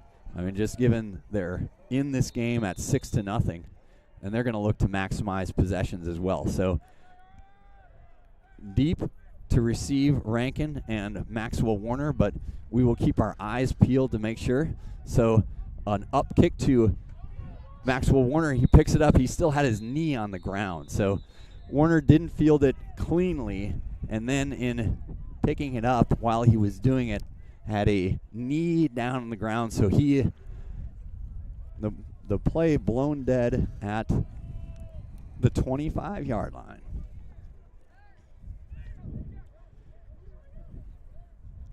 So we'll see. The Dolphins definitely had some early success running the ball with Clayton. And so see if they can get back to some consistency on that. So Newman has 3 receivers to the left. Anthony Hood to the top. He's got Yolich in the backfield with him. Rankin in motion. Confusion on Clark's defense. Low snap. Newman gets it over to Rankin. Rankin slips and falls down, so no gain on that. He was trying to make a move, but slipped and fell. So a completion, but maybe I think they're going to mark it at the 25-yard line. So no gain on that. Clark defense doing a nice job. I mean, not giving Newman any wide open looks to be able to connect with his receivers. Duhan and Rankin, receivers on our side. Newman with Yolich next to him. Harrison Gossa in motion. Handoff to Yolich. Yolich with some room up the middle. Good job, Luke. Across the 30-yard line to the 31, 32-yard line. So good job by the interior of that line. Now, Dolphins going to go back to this. Dolphins going to go back to a tempo where they're back on the line, getting ready to go here. Yolich, the running back next to Newman. Yolich with the ball, making the turn. Nice blocks on the outside. Yolich still on his feet. Yolich picking his way across the 50s. Oh, they're going to say he stepped out of bounds. I was getting ready to get a rumbling, bumbling, stumbling call there. Sorelli's Finer Foods, Fins, first down. So Dolphins establishing this run game. So it looks like they say he stepped out at the Dolphin 48-yard line. Actually, I think, are they measuring? I don't know what's going on. No, they're moving the chains now. Okay. It appeared to be a sideline warning, which could bring back memories of bad memories for Coach Finger, where he had to coach. He coached from the parking lot. It wasn't a parking lot. It was just a lot. It was a forest with trash out there. Yeah. And now it's beautiful. Twigs and berries. There was like trash and twigs and berries just rolling around. There's some tumbleweeds. So it is a first down. Newman, Yolich still in the game as the running back with him. 2 receivers left and right. Handoff to Yolich. Yolich met immediately. So no gain. Looked like that was Anthony Brooks from his D-end spot. Brooks has had a couple tackles and made some upfield rushes on Newman. So that's a loss of 1 on that play. So Dolphins huddle up, but huddle quickly. So Duhan, Gossa, get back on side, Harrison, and Rankin to the left. Hood isolated to the top.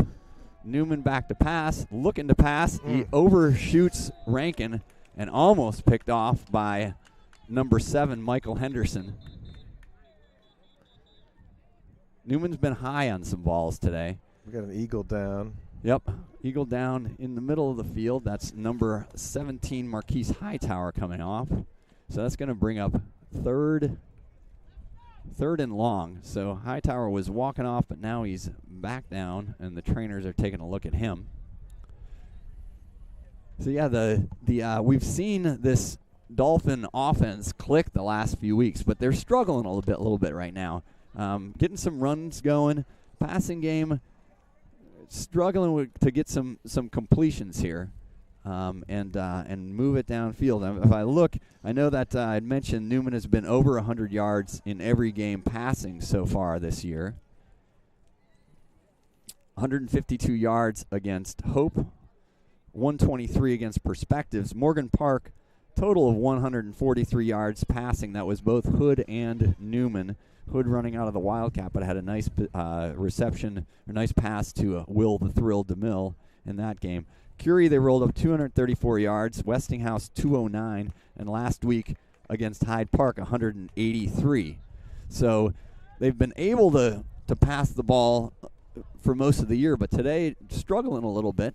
I know Coach Finger talked about a well-coached Clark Eagles team, and the coverages seems like, and maybe, I don't know if I want to say, like a little windy out here, but not enough that should be affecting balls the way that these things have been a little bit high. So I wonder if it's windy or down. There seemed to be maybe some gusty wind impacting some throws. Yeah, we might be protected here by the press box at Rockne Stadium.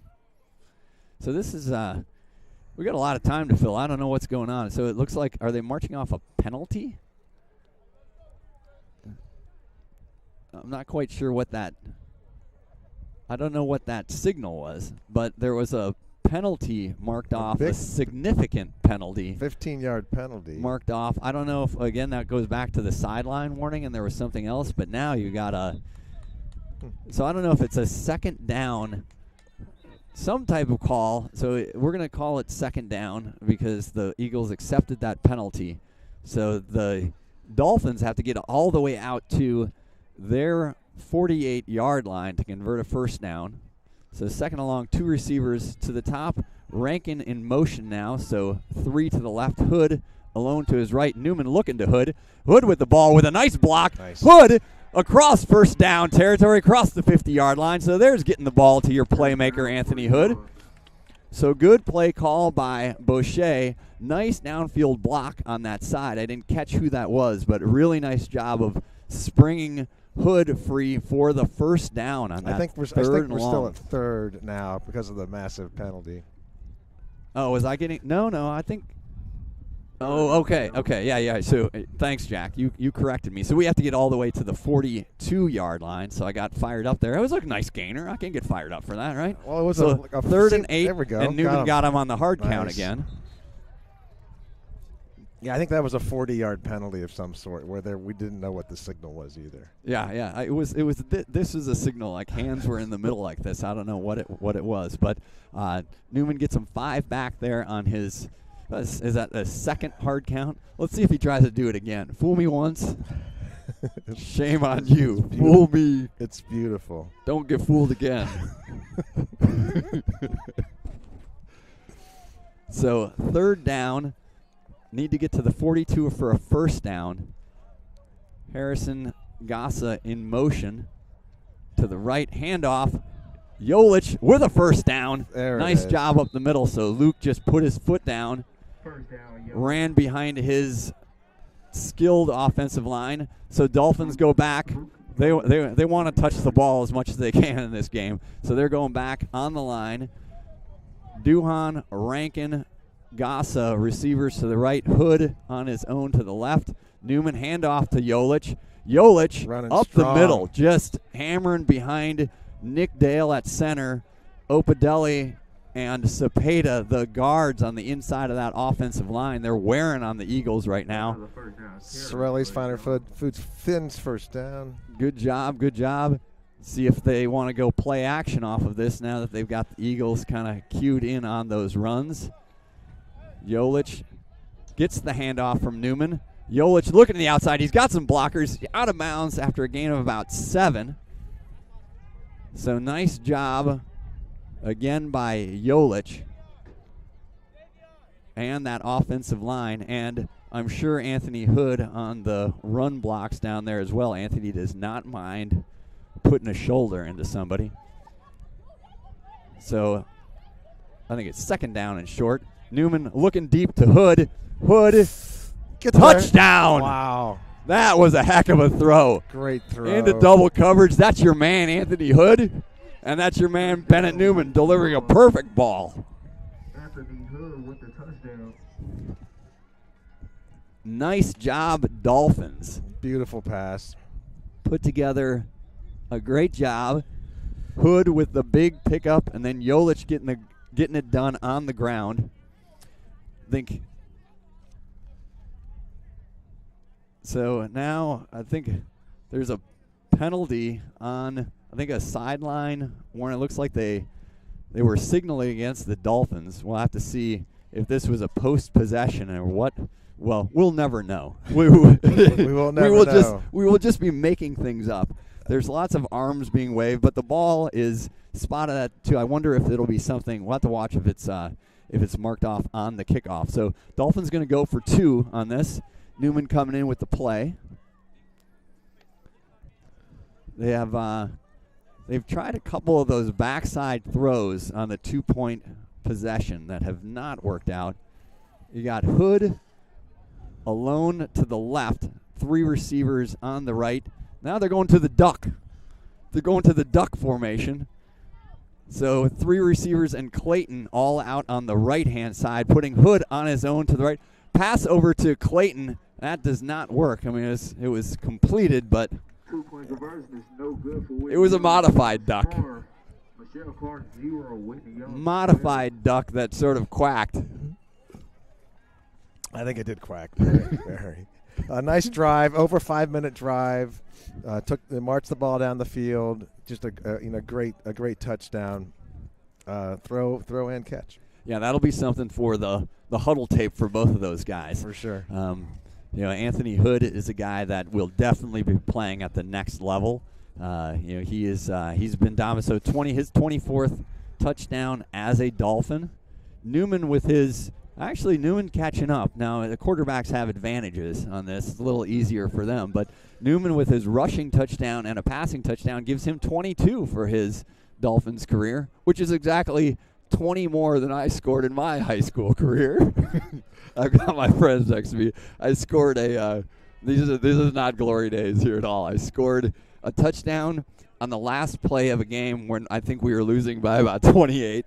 I was entirely in the wrong spot. I ran the wrong route, and I just was like waving my arms. I got a touchdown pass. And then I caught a screen pass for a touchdown in a game that we also lost. So I'm not sure I did a whole lot in contributing. So anyway, that penalty was, I think, a sideline warning on the Dolphins that backed them up 15 yards. So Solomon Bradley kicking off, but gets to the 30 where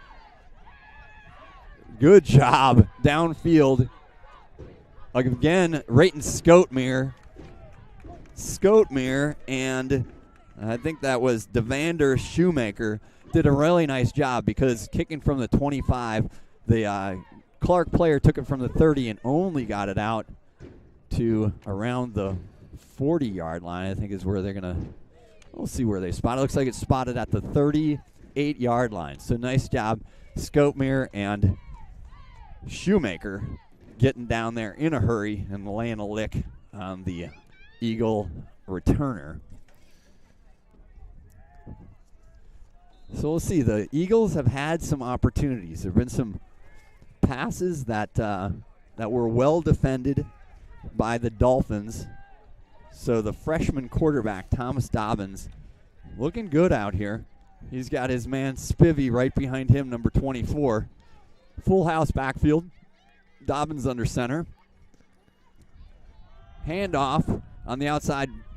So that play, Jolich with the tackle, that play was made by Jason Perez and setting the edge from his outside linebacker position. 52 blew it up. Forced LaKendrick Bailey back inside where Jolich took care of business. So good job. I mean, coaches talk a lot about this. You got to be assignment sound, right? You might not make that tackle, and so Jason Perez doesn't get a tackle, but he made the play by doing his job and getting upfield. Blew up the edge and forced the running back into one lane. So you got Baba Nafasimi, Boubacar Berry, and Marquise Woods on that defensive line. So Booba and Baba, seniors, Marquise Woods, MJ Woods, the sophomore, really loading up the box here. So 8 men in the box for the Dolphins. Pitch deep in the backfield really met nicely on that backside. Jolich, Clayton, Dolphin sideline is fired up. Yeah. Bet there's some cowbells ringing over there. So great job, great pursuit. Again, Jason Perez set the edge. So I think maybe Clark is going to take a timeout here. So also back to where we see the Dolphins being able to rotate some guys. I think Clark, I counted up when they were warming up that they had 33 guys suited. And I think, a lot of these guys, we wish we could rattle off the names on the Clark's uniform numbers are not the easiest to read, but you got a lot of those guys going both ways. And I think some of this too, after the tempo drive that the Dolphins just did, I think Clark might be using this to just settle in a little bit after 2 really strong defensive plays by the Dolphins.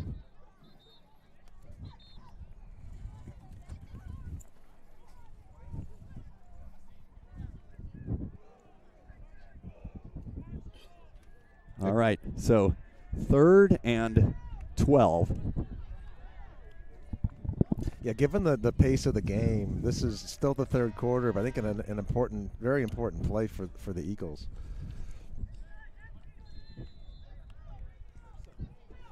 So the Dolphins and Coach O.D. really doing a nice job of, so the box was stacked last time with 8 guys. Now you just have 3 guys, although linebackers are both looking to come off the backside. Get there. Yeah, Rankin closed late and made a nice tackle. Nice catch. It's going to be short of the first down. So again, I mean, Dobbins is doing a nice job. He is a freshman, man. He's looking good. That was to DeMarcus Reynolds, the wide receiver. So the Eagles receivers have done a nice job of high pointing the ball, and again, the way the Dolphins playing some zone coverage over there. So you're Rankin trying to close some ground on that. So did a nice job on the tackle. This is going to bring up a big-time 4th and 1 play. Dobbins getting the play. They actually bring over like half the team to get the play. Now, I do wonder if that was indeed a sideline horn on Whitney Young. The entire Clark coaching staff is on the field. Yep. So we were able to get a 4th down stop earlier. Nick Dale checking in on that defensive line at that nose position. Spivey has been the guy in the short yardage plays earlier in the game, probably looking to do the same. Another timeout. So timeout. Eagles take another timeout here. And it is an important play, so I'm sure that they want to get it right. Maybe they were looking for what the alignment of the Whitney Young Dolphins were. Maybe they'll think about something different on it. You got some. Jack Wildermuth has some fans here. We do have some fans. The Barrett family, and bringing a nice crew to the game.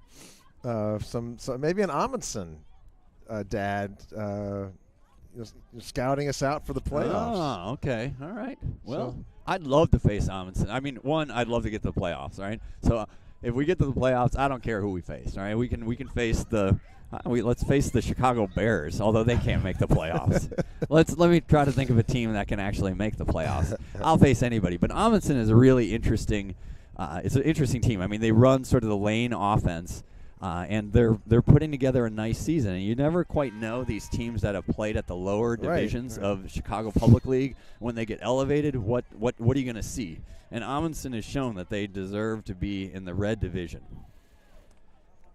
So Dobbins, the QB, Spivey right behind him. Dolphins looking Dobbins with a really nice run. He just shot through there. Duhan on the tackle. So they pick up the first down and into Dolphins territory. So that was a big fourth down conversion for the Eagles. Ball at the Dolphins 48-yard line. So yeah, I was looking at Spivey. I think the Dolphin defense was looking at Spivey. And Dobbins did a nice job just shooting off the left-hand side, off the left hip of his center, and picked up the first down. So it looks like Anthony Hood getting down in the box and playing like a linebacker position. Clark super bunched up on this. Handoff to, I think it was to Spivey, and he's dropped. Short gain. Yep. Dropped by that right-hand side. So Clayton over there, and I think Baba Nefasimio Padelli. So Baba, Nick Dale, Marcus Woods, Aaron Champion, just getting into a little stack in the box there. Nice. Again, Spivey did Champion on the initial hit. Spivey was able to bounce off him and roll forward for a gain of a couple. Yeah, the Eagles are 4 minutes into this drive, down 2 scores. Yeah, so 2:25 left here in the third quarter. 12-0 lead for the Dolphins. So third down and probably 6. I think they need to get across the 38-yard line, across the Dolphins' 38-yard line. They are taking a little bit of time on the plays, which gives you an opportunity to grab a Sorelli sandwich. Italian beef sandwich, Sorelli'sFinerFood.com. So Dobbins under center, 3 running backs behind him. Yep, looking play action pass, looking deep. He's got a receiver open, but he overshoots him. So, and that's exactly what they're going to do. It's like, so Maxwell Warner back there on coverage. Dobbins threw a nice ball, but just overthrew his receiver. Yeah, had a chance there. And that was both their plays against Lane that they converted for long touchdowns. It's like they get into that complete bunch formation, and Dolphins looking at the run, and your job as a defensive back is don't let anybody get behind you. I think Anthony Hood is saying that to Maxwell Warner right now. Max, we're up 12-0. Your job is not to get beat deep. So Dolphins actually switching out one of the big guys right now, and Javon Hobbs comes in at the right-hand corner position. So now they rotate back to that deep safety, maybe a cover 1, cover 3 look that the Dolphins are doing right now. So snap to Dobbins. He rolls to his right. He's looking downfield, pitches it forward. Clayton on the coverage, but a nice little forward shovel pass to, I think that was LaKendrick Bailey for the first down. So Clayton not quite able to wrap him up before the Clark runner gets the first down. So they pick up a first down. I didn't see much in that when it started, but yeah, first down. Well, and we haven't seen a play like that out of them, right? I mean, we've seen a lot of the runs up the middle. We've seen the play action passes deep. And so that they got a little creative. They rolled Dobbins to his left and then dragged a receiver short route, and that Dobbins just kind of pitched it out to him forward. So Eagles in business here at the Dolphin 36-yard line on a drive. They're down 12-0. Dobbins at quarterback. He's back to pass. Good rush right up the middle. And he's free. Nick Dale says, no, you're not. So really nice job. I think Jason Perez in again. And then Dobbins was able to get away.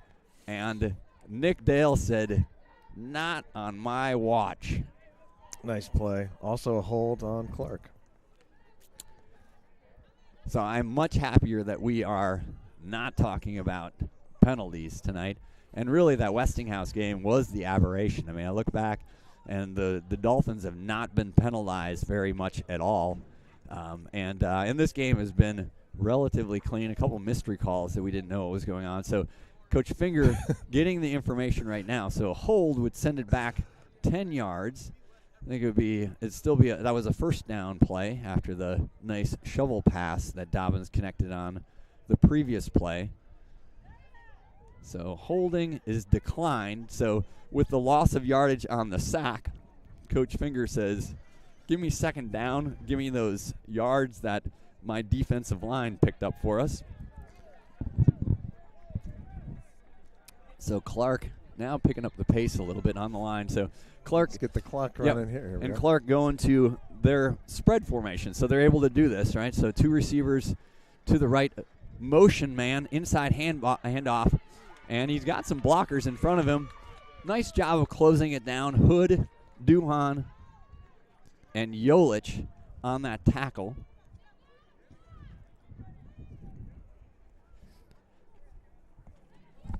So a little inside run. I think that was LaKendrick Bailey on that. So it brings up 3rd and 12. 3rd and 12. I think that the Eagles would need to get to the Dolphin 26-yard line for a first down.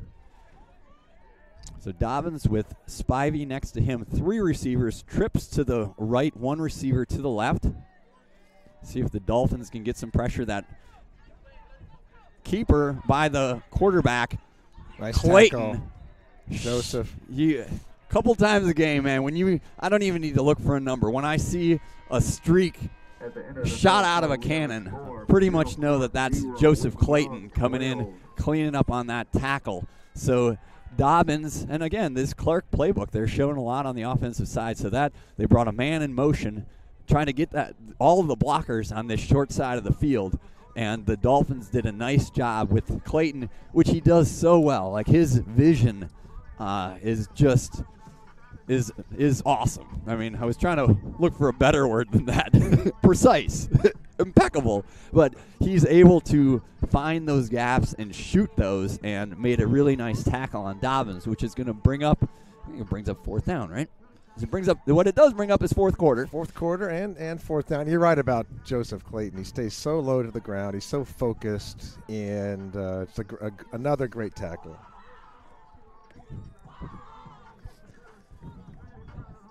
And that drive, Barry, that's their 5th possession. That's 6 minutes, 30 seconds. So they took over half of a quarter for that drive. So this methodical approach is well, it's one of those things. I mean, you're and they have gone they've gone more to the spread right now. But yeah, they've.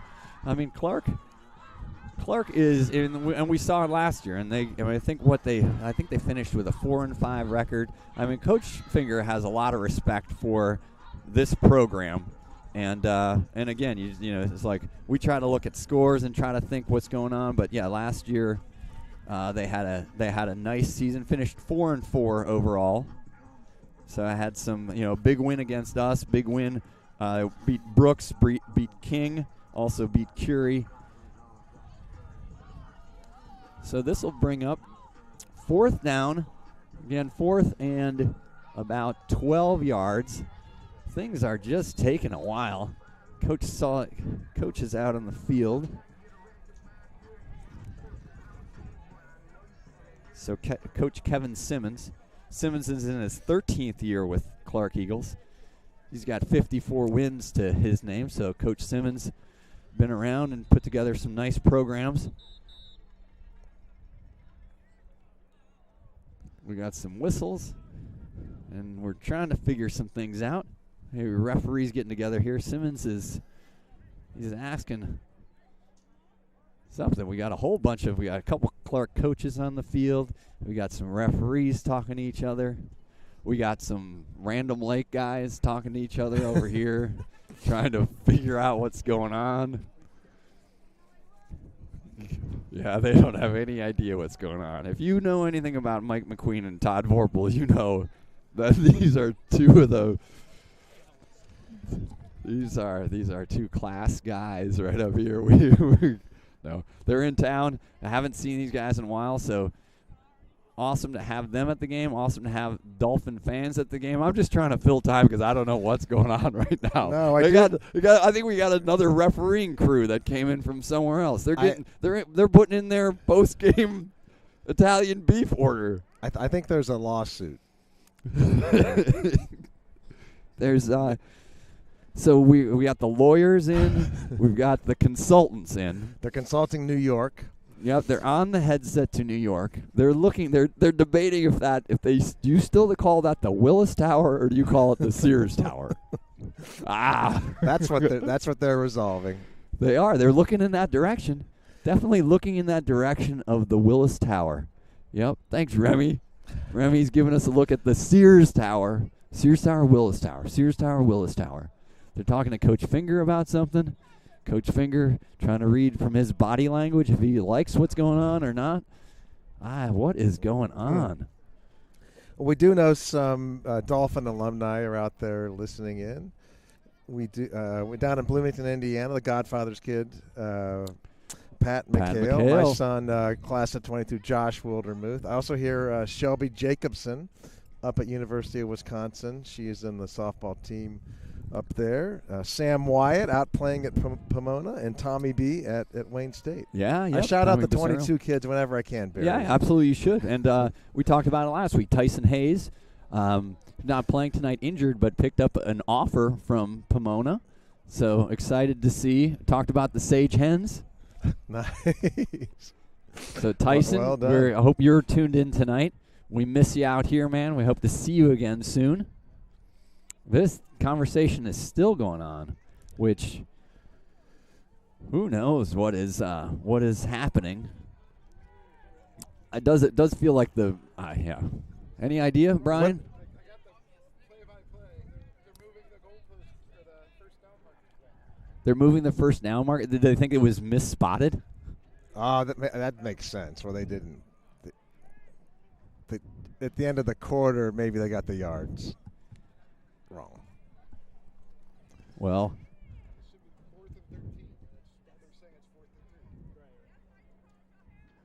yeah. How would it go from 4th and 13 on a run that went nowhere? Yeah, 38, 1st and 10.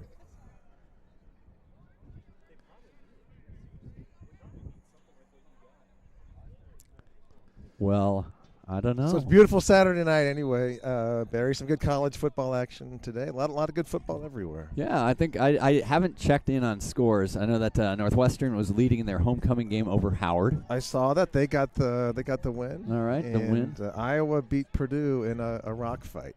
Iowa's got an interesting scenario there with their offensive coordinator and the points that they need to score, yardage and points. Anyway, 4th and short here. Spivey with the ball and Spivey with the first down on what has to be something that we will have to try to understand how that is possibly a first down after a 4th and 13 turned into a 4th and 3 and then turned into a first down for the Clark Eagles. So maybe we'll get an explanation after the game. I think Coach Finger is still, whatever argument he had, whatever lawyers that Coach Finger had, They didn't win the case. Yep. So anyway, let's focus in on the action here after that long and sort of strange break. Clark with the ball, 2 receivers to the left, 2 running backs behind Spivey. Nick Dale. Nick Dale said, again. So Spivey, who is not a small man from his fullback position, met Nick Dale, who is not a small man at his nose tackle position. Advantage Nick Dale. So no gain on that first down play. Now we have horns going off in the parking lot because maybe why not? That could be signaling the post-game tailgate. Yeah, it could be. In the new parking lot at Rockne Stadium. So 2nd and 10 from the 32-yard line of the Dolphins. Clock moving, 10:40 left in the game. Dolphins up 12-0. Full house backfield behind Dobbins. Dobbins keeping it, rolling, trips and falls, and so got tackled by Rockne. Knew Rockne could probably, it's more of an offensive guy, I think, but Rockne made the tackle on that play. He did. The ghosts are helping us maybe in this game. So that takes the ball all the way back to the 40. So they're trying to get Dobbins out on a rollout where he had some success before. That left side rollout had that little shovel pass forward that got him some yards. So at the 40, they need to get to the 22-yard line. Third down play after that nice first down stop by Nick Dale. And then the turf monster tackle on second down.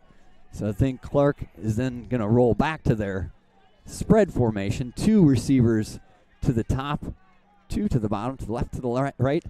Spivey, the personal protector of Dobbins. Clayton looking like he's going to blitz around the edge. And Clayton, I think the ball came out. So Clayton, I think, made that hit, and then the ball came out. I lost track of it. I think Buster Cepeda ended up with it. Clayton looped around on a blitz. I don't think they're calling it a fumble, and maybe it was Jason Perez involved in the mix as well. Well, I don't know. Now officials are talking to each other. It looks like our defense is still out there. So maybe it was maybe they, I don't know what happened there, honestly. I hope everybody at home saw that play because clearly I didn't. It's going to be the officials are getting together again to talk about Sears Tower, Willis Tower. What's the tallest building in Chicago? We might need a better lawyer on this one if they get another free 10 yards. So this is going to bring up, well, we're going to guess it's fourth down. Fourth and a lot. One never quite knows. Again, they have to get to the Dolphin 22-yard line. Dolphins playing some soft coverage. 3 guys going to be rushing Dobbins, maybe a linebacker. Nope. So they drop back. 3 guys rushing. Dobbins has got a lot of time. Loops it over on the side. Nice play by Javon Hobbs. Oh, and the flag came out way late. And again, this is my issue with this.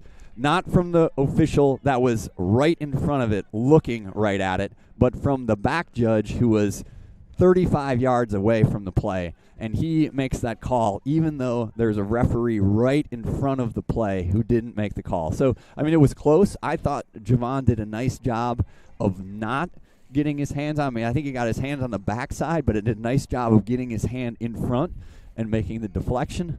But the officials clearly saw it differently, and it's going to go. Well, I will say this. So this is interesting. I think there's no automatic first downs in high school football. So they'll get the yardage on it. They'll get 10 yards or however they mark it off. And so it brings up fourth down. So it's not an automatic first. Brings up 4th and 9. Again, the Eagles have to get it to the Dolphin 22-yard line. So this becomes a big, big play for the Dolphin defense. The freshman quarterback has looked good for Clark. Thomas Dobbins. He's got 3 receivers to his left. Spivey in the backfield with him, 1 receiver to the right. Looks like the Dolphins are just going to bring 3. He's been good when he hasn't been pressured. He brings it over to number 3, who is stopped short of the first down. So let's see who was in on the fill on that. I think that was Joseph Clayton on the tackle. So Dobbins to Bailey on like a little inside wide receiver screen. Bailey did have a head of steam, but Clayton and the rest of the defense of the Dolphins were able to close it down. So the Dolphin offense comes back on the field in the first time in, I don't know, a generation. Close to 10 minutes. So Newman back on the field at quarterback. Looks like Yolich, the running back, 2 receivers left, 2 receivers right. Motion of Rankin. Inside handoff to Yolich. He's still driving across the 30-yard line. So good forward progress for Luke Yolich. Yeah, only the second possession of this half, Barry.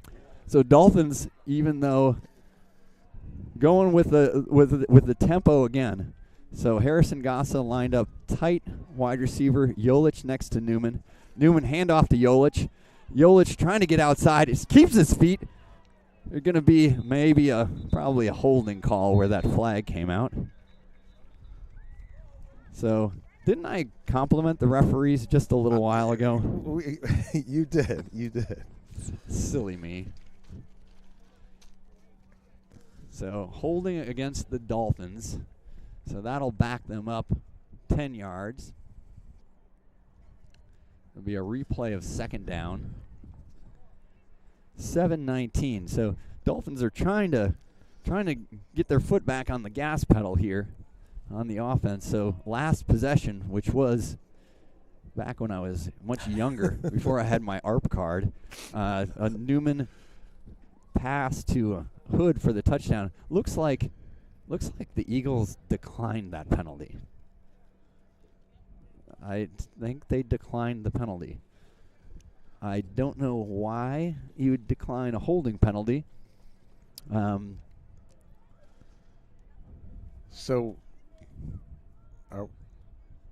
Yeah. So Brian Barrett just gave me the note. The last Clark drive was 10 minutes and 41 seconds, and it was a 35-yard drive. Newman back to pass. Up Newman top. looking deep. He's got Hood. Hood just let him a little bit out of bounds. So Hood had a couple steps on the Eagle defender. Could not quite connect on that. Pass intended for Anthony Hood. So that'll bring up third down. It's still a mystery to me why Clark would have declined that penalty, but that is absolutely fine. Trying to run in a new ball here. I'm not quite sure what's going on. Now I think there are like 2 or 3 balls on the field.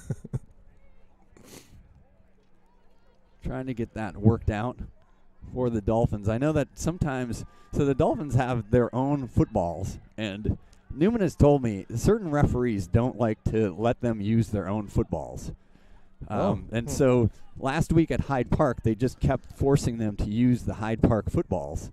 So I don't know if that's going on, and they got a new ball in. But anyway, third down, need to get to the 38, pass over the top of his head. So Newman a little strong on that pass, a little fired up on that. So it will be a 3-and-out for the Dolphins. So after that 10-minute and 41-second drive for the Clark Eagles, the Dolphins put together about a 15-second drive. A little longer than that, but not much. Well, the offense was on the sideline for several hours. Yeah. So maybe they. So Solomon Bradley back. Ben Barrett, 4-star snapper. Bradley gets off a short punt. Let's see if we get a Dolphin roll. There we got a little bit at the end. So rolling dead at the 41-yard line. So at the Clark 41-yard line. Looks like there's some flags. There's a flag down and there's a hat down. Oh. So that was probably another flag. So I have to wait and see this. This is, just remind me never to talk about the referees. Illegal chop block on the Dolphins and a hold on, and an unsportsmanlike conduct call on Clark. Replay? So those will offset, and I do believe that the Dolphins will have to repunt this ball with 6:33 left here. Did one of you guys hit the slow motion button? This went from we're playing in an alternative universe right now. It's a very slow universe. Although if it lasts any longer, it's going to age me. The universe is going to go slow, but I'm going to age considerably if we can't get some things organized here. I mean, it's just you got the Dolphin team trying to figure out what's going on over there. I think that, yes, we're bringing the punting unit back on the field. Did the Dolphin universes have alternate timelines? I would guess so. I mean, yeah, you'd have to. You'd have to. All right, so Barrett, 4-star long snapper. Solomon Bradley, he's working on stars. He might get some stars as a punter. So Bradley kicks it away. Nice kick that time. And Dolphins going to be all over this one. No more penalties. Yeah, ball keep rolling. Rolls inside the 30-yard line. So nice punt for Bradley. Eagles did not get up looking to return that. So they're going to get the ball back here. 6:21 left at the 29-yard line. So at the Clark 29-yard line. The Dolphins, and again, on the bingo card, I do not believe in jinxes.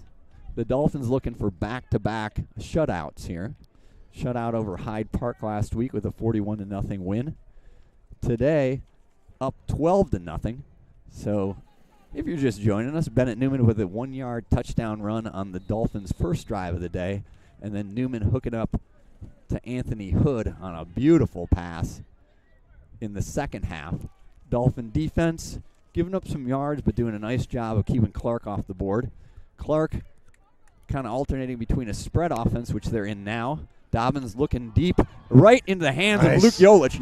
Luke Yolich to the 30. He's got blockers, cuts back. Ooh, he got hammered down by an offensive lineman. So that's the price you pay for an interception when you're running back into that offensive line.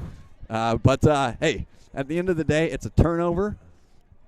Yolich with the completion. We do have somebody down on the field here, a blocker downfield for the Dolphins. So Sam is coming over to take a look at him.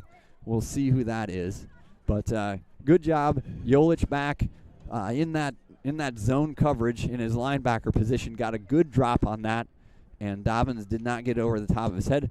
Whoever was down looks like back up to start with. That's Jason Perez. So Jason going to try to walk that off. Yeah, that possession, Barry, was 11 seconds, contrasted with the possession before, over 10 minutes. So good job, Dolphin defense, turning the ball over. And then let's see if this offense can get in gear. Kind of been grinding a little bit here. The run game has worked. Newman's hit on a couple passes, has been high on a lot of passes today. See if he can drive some things down. I think that Coach Finger, Coach Boucher going to be happy to dial up some run plays.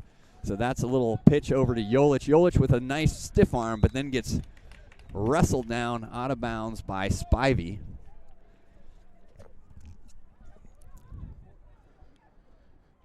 So a little forward pitch that I think goes down as a pass, trying to get back in the pick up some completion percentage points here. Not that we're playing for stats. We're playing for one stat, and that would be the W. Getting the win. Nice to just get a score here. Yeah, a score here would away. Make us feel a lot better. So 5:35 left in the game. Newman at quarterback. He's got two receivers to his left. Anthony Hood wide to his right. Yolich in the backfield. Yolich with the handoff. Didn't get a lot going there. Downfield, Buster Cepeda did get some stuff going. So pancake block on his blocker. Took him from about the 25-yard line down to about the 10-yard line. Unfortunately, two guys were free to tackle Yolich. So Dylan Paracchini was in on that play, going big. So Dylan checks out. Now 3rd and long for the Dolphins. I think probably too far, not in field goal range here, so in 4-down territory. Looks like Rankin Gassa, now Rankin in motion, trips to the left. Looks like illegal motion, I think. Yep, false start by the offensive line, someone on the offensive line of the Dolphins. So that'll back them up another 5 yards. So they need to get to the 15-yard for a first down, 15-yard line in Eagles territory after the Luke Yolich interception.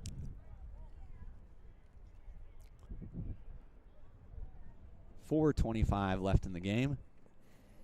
Again, checking in there. Switching out a ball again. So Dolphins, Nick Dale, Babanefasimi Opadelli, Buster Cepeda, Marcus Woods, Jason Perez. So Perez is back Now we've got some more whistles and some more meetings, some more lawyers, some lawyers checking in. There's some accountants. Looks like the maintenance guys are out there. I think there's a federal arbitrator. What is going on? Now the clock is running, so if you've got dinner plans tonight, we're going to try to make sure that you can get there. If you can't make it to dinner, you can always check in on Zarelli's Finer Foods. Right out there on North Avenue. Absolutely. That would be a great dinner plan tonight. 7 o'clock, so we've got ourselves a 2-hour ball game going on right now. Again, need to get to the 15-yard line, so we got Hood and Rankin to Newman's right. Looks like Gassa and Duhan to the top. Now Rankin in motion. Newman looking right now. He's coming back. There we go. Nice screen pass to Jolich with a whole convoy of Dolphins. Jolich to the end zone. Touchdown. Touchdown, Dolphins. So really nice job of setting that up. Offensive line all got out there. So give Jolich the touchdown, but give all of those offensive linemen a couple stickers for their helmets on that one, because that was a well-designed, well-drawn-up, well-called play. Beautifully executed.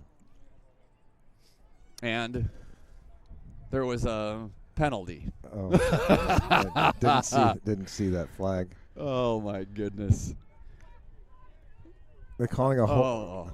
My a hole God. way downfield. Yeah. They're marking the ball at the 20.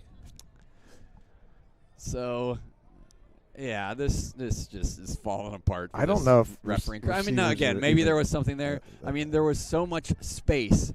If there was a hold, it seems a little bit ridiculous because they're just, well, whatever. Maybe there was. We'll have to look at it on film. So that's going to bring up third. So the penalty was downfield, so it's going to be 3rd and 5 from the 20. So, again, 2 left, 2 right on the receivers. Newman back, blitzer up the middle. Newman does a nice job of staying alive, throws it up, and it is almost intercepted in the end zone. So you had Jolich down there, but the Eagle defender was there as well. So Newman did a nice job of staying alive and rolling out as there was pressure up the middle on him. He saw Jolich running the wheel pattern out there, but couldn't connect with him. So that brings up 4th down. Dolphins going to go for it here. 4th and 5. Need to get across the 15. Jolich still in at running back. Hood. We'll watch Anthony Hood on this. Hood going to the top side to the left. So you got Rankin and Hood to the left. You got Gassa and I think it's Joseph Gray to the right. Newman gets Gassa in tight. Handoff to Jolich, and Jolich is brought back down by Spivey. So Spivey shot the middle, the linebacker, who's seen a lot of action today. Middle linebacker for the Clark Eagles, bringing down Jolich. Dolphins going a little bit conservative there. I mean, 2:56 left in the game. Up 2 scores right now. So I think maybe the conservative call there was just a matter of playing a low-risk type of play, looking for that first down. So Clark takes over.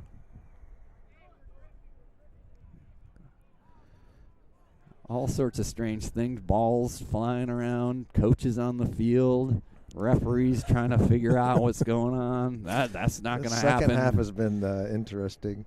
Been a little bit of a tragedy, but, you know, I hope you're all enjoying it out there in Dolphin land. We're slowly trudging our way here. But it'll pick up here. I'm sure the Eagles are going to do everything they can. They got Spivey out as a wide receiver now. He's coming in tight. They're trying to figure out the play here. So they're going 4 receivers to Dobbins left. Looks like the Dolphins are going to run too. So Dolphins trying to figure out exactly. Maxwell Warner and Hood trying to figure out what they're going to do. It's going to be a double pass. That's a live ball. and he picks it up. He passes pick. it, Another and pick. there's a pick. Nazir Rankin at the 40. He's got Hood out in front of him to block. Hood looking for a guy. He puts it on Spivey, and the ball is returned to the 20-yard line. I think the same offensive lineman made the tackle on Rankin. Sounds right. But I gotta look for flags on any of this stuff every time I get fired up on calls, and it's like I'm like, what the heck happened? So now I think the Dolphins will probably. I think Eagles have one timeout left. Just one. So that was a backwards pass. So even though the ball hit the turf, the wide receiver over there picked it up, and Rankin makes his third interception in 2 weeks. So he had 2 last week against Hyde Park. You got 1 tonight. Jolich also with an interception. So Maxwell Warner checking in at running back. Hood and Rankin. Sorry, Hood and Rankin to the right. Now we're going to get a timeout by Clark. So Clark takes their final timeout without the clock moving, but maybe they just were trying to get an alignment there. I think a first down can win this here, Barry. First down can win it. We'll have to see. Again, it's been the game has I think fair to say it's lacked some flow. But the Dolphins doing what they need to do. Like Dolphins doing the job on the defensive side and coming up with some big plays. And even thinking back, of course, I always want to write down big plays. I still think back to that 4th down completion from Newman to Duhan in that first drive, right? And so that set a tone, put the Dolphins on top in the game, and so then you can sort of look and work on things a little bit differently. And now, with Warner checking in at running back, Clayton has been playing defensively. He hasn't been back in the game offensively since that fumble where he took a big hit on it. So I have to check on Joseph after the game, make sure that he is fine. So first down here from just inside the 20. Rankin in motion. Newman with a handoff to Maxwell Warner, wide open up the middle. Nice. So nice run. Pickup of about 8 on that first down. And again, that's that offensive line. That's Dale, Opadelli, Cepeda clearing things out in the middle. Dolphins going to stay in a tempo mode here. Joseph Gray, a receiver to the right, along with Rankin. Hood to the top. Newman looking at Hood. Newman misses Hood. So timing was off on that slant route right there. So stops the clock with 2 minutes and 4 seconds left. Brings up third down. 3rd and about 4. Dolphins on the drive after the Rankin touchdown and nice return. They're still looking to score again here, clearly, but doing it so the incomplete pass brings up 3rd down. 2 receivers to the right, Hood on the top to the left, Gassa as the tight end. Handoff to Maxwell Warner. Warner looking for the end zone. Warner finding the end zone. Nice job. So good job Touchdown on that blocking. Dolphins. And nice job of Maxwell Warner getting the end zone 2nd straight week on a run. So he got contacted but kept his feet moving and headed off to that right-hand pylon for the touchdown. Now I'm starting to feel pretty good. 18-0, Dolphins leading with 1:54 left. Yeah, the ghosts were starting to appear a little bit, maybe 5 minutes ago, 8 minutes ago. I think we're should be okay now. All right. 4-star long snapper Ben Barrett getting ready to deliver the ball to Von Conrad. Miles Bardsma on for the extra point. Nice job by by Vaughn getting it down, but Miles bounces it off the bar. Yeah, low kick, maybe tipped, but we haven't converted an extra point today. Yeah, which we had only on kicking. We had only missed 1 extra point all year coming into tonight. Tonight has been a night, but 18-0, 1:54 left here in the game. good job that time, Maxwell Warner, the sophomore running back. Max, we talk about as a on the national level triple jumper. So he has a lot of success in his track career and also a lot of early success in his Whitney Young Dolphin football career. I mean, Max came out for the team sort of midway through last year and immediately got on the field just because it's pure athleticism. So he's a guy that's just, the more he sees, the more reps he gets, the more he's out there on the field, he's going to be able to translate what you see as natural athleticism, and he's going to sync that up with some really strong football instincts and skills. So that's a nice kickoff. It was touched. It's rolled back to the end zone. You're going to keep some outside contain, and the nice. Dolphins do that. That was Joseph Gray on the tackle inside the 5-yard line. So the Eagles had a hard time corralling the kick, and then Gray and some of his friends on that special teams unit took care of business. Now, oftentimes you can see the outside contain lost on a play like that, so it's good to see the Dolphins stay disciplined.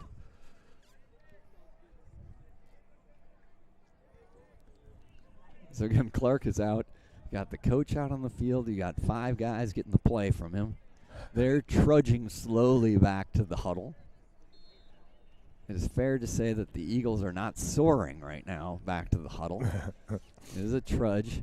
Dolphins, all right, so I'm going to call it a win, all right? So we can start talking about when we could, if I had the skills, I'd get back to that scoreboard and start talking about what it's going to look like. But the Dolphins are going to move to 4-1 in the Chicago Public League.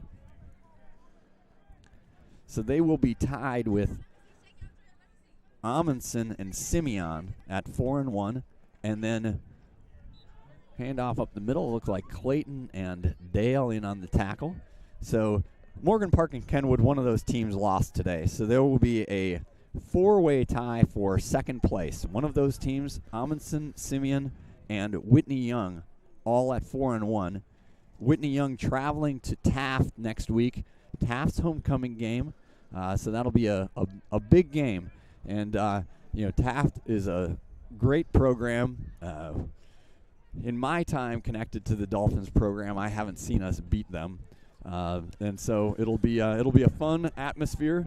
It'll be, I would imagine, a little crisper than tonight as far as how both teams are set up and going. So Dobbins under center, gives it to Spivey. Spivey, don't let him get loose, guys. That could be dangerous. No, we don't need a 90-yard touchdown. So Spivey up to the 15-yard line. And, I mean, he just in my quick interaction with him, you can tell he's a fun guy. And has shown some great plays. Had a nice play in defense, tackle on Yolich earlier, and he's gotten a lot of those inside belly runs and converted some first downs today. And there gets it out across the 15 to the 15-yard line. Spivey now coming over to the sidelines.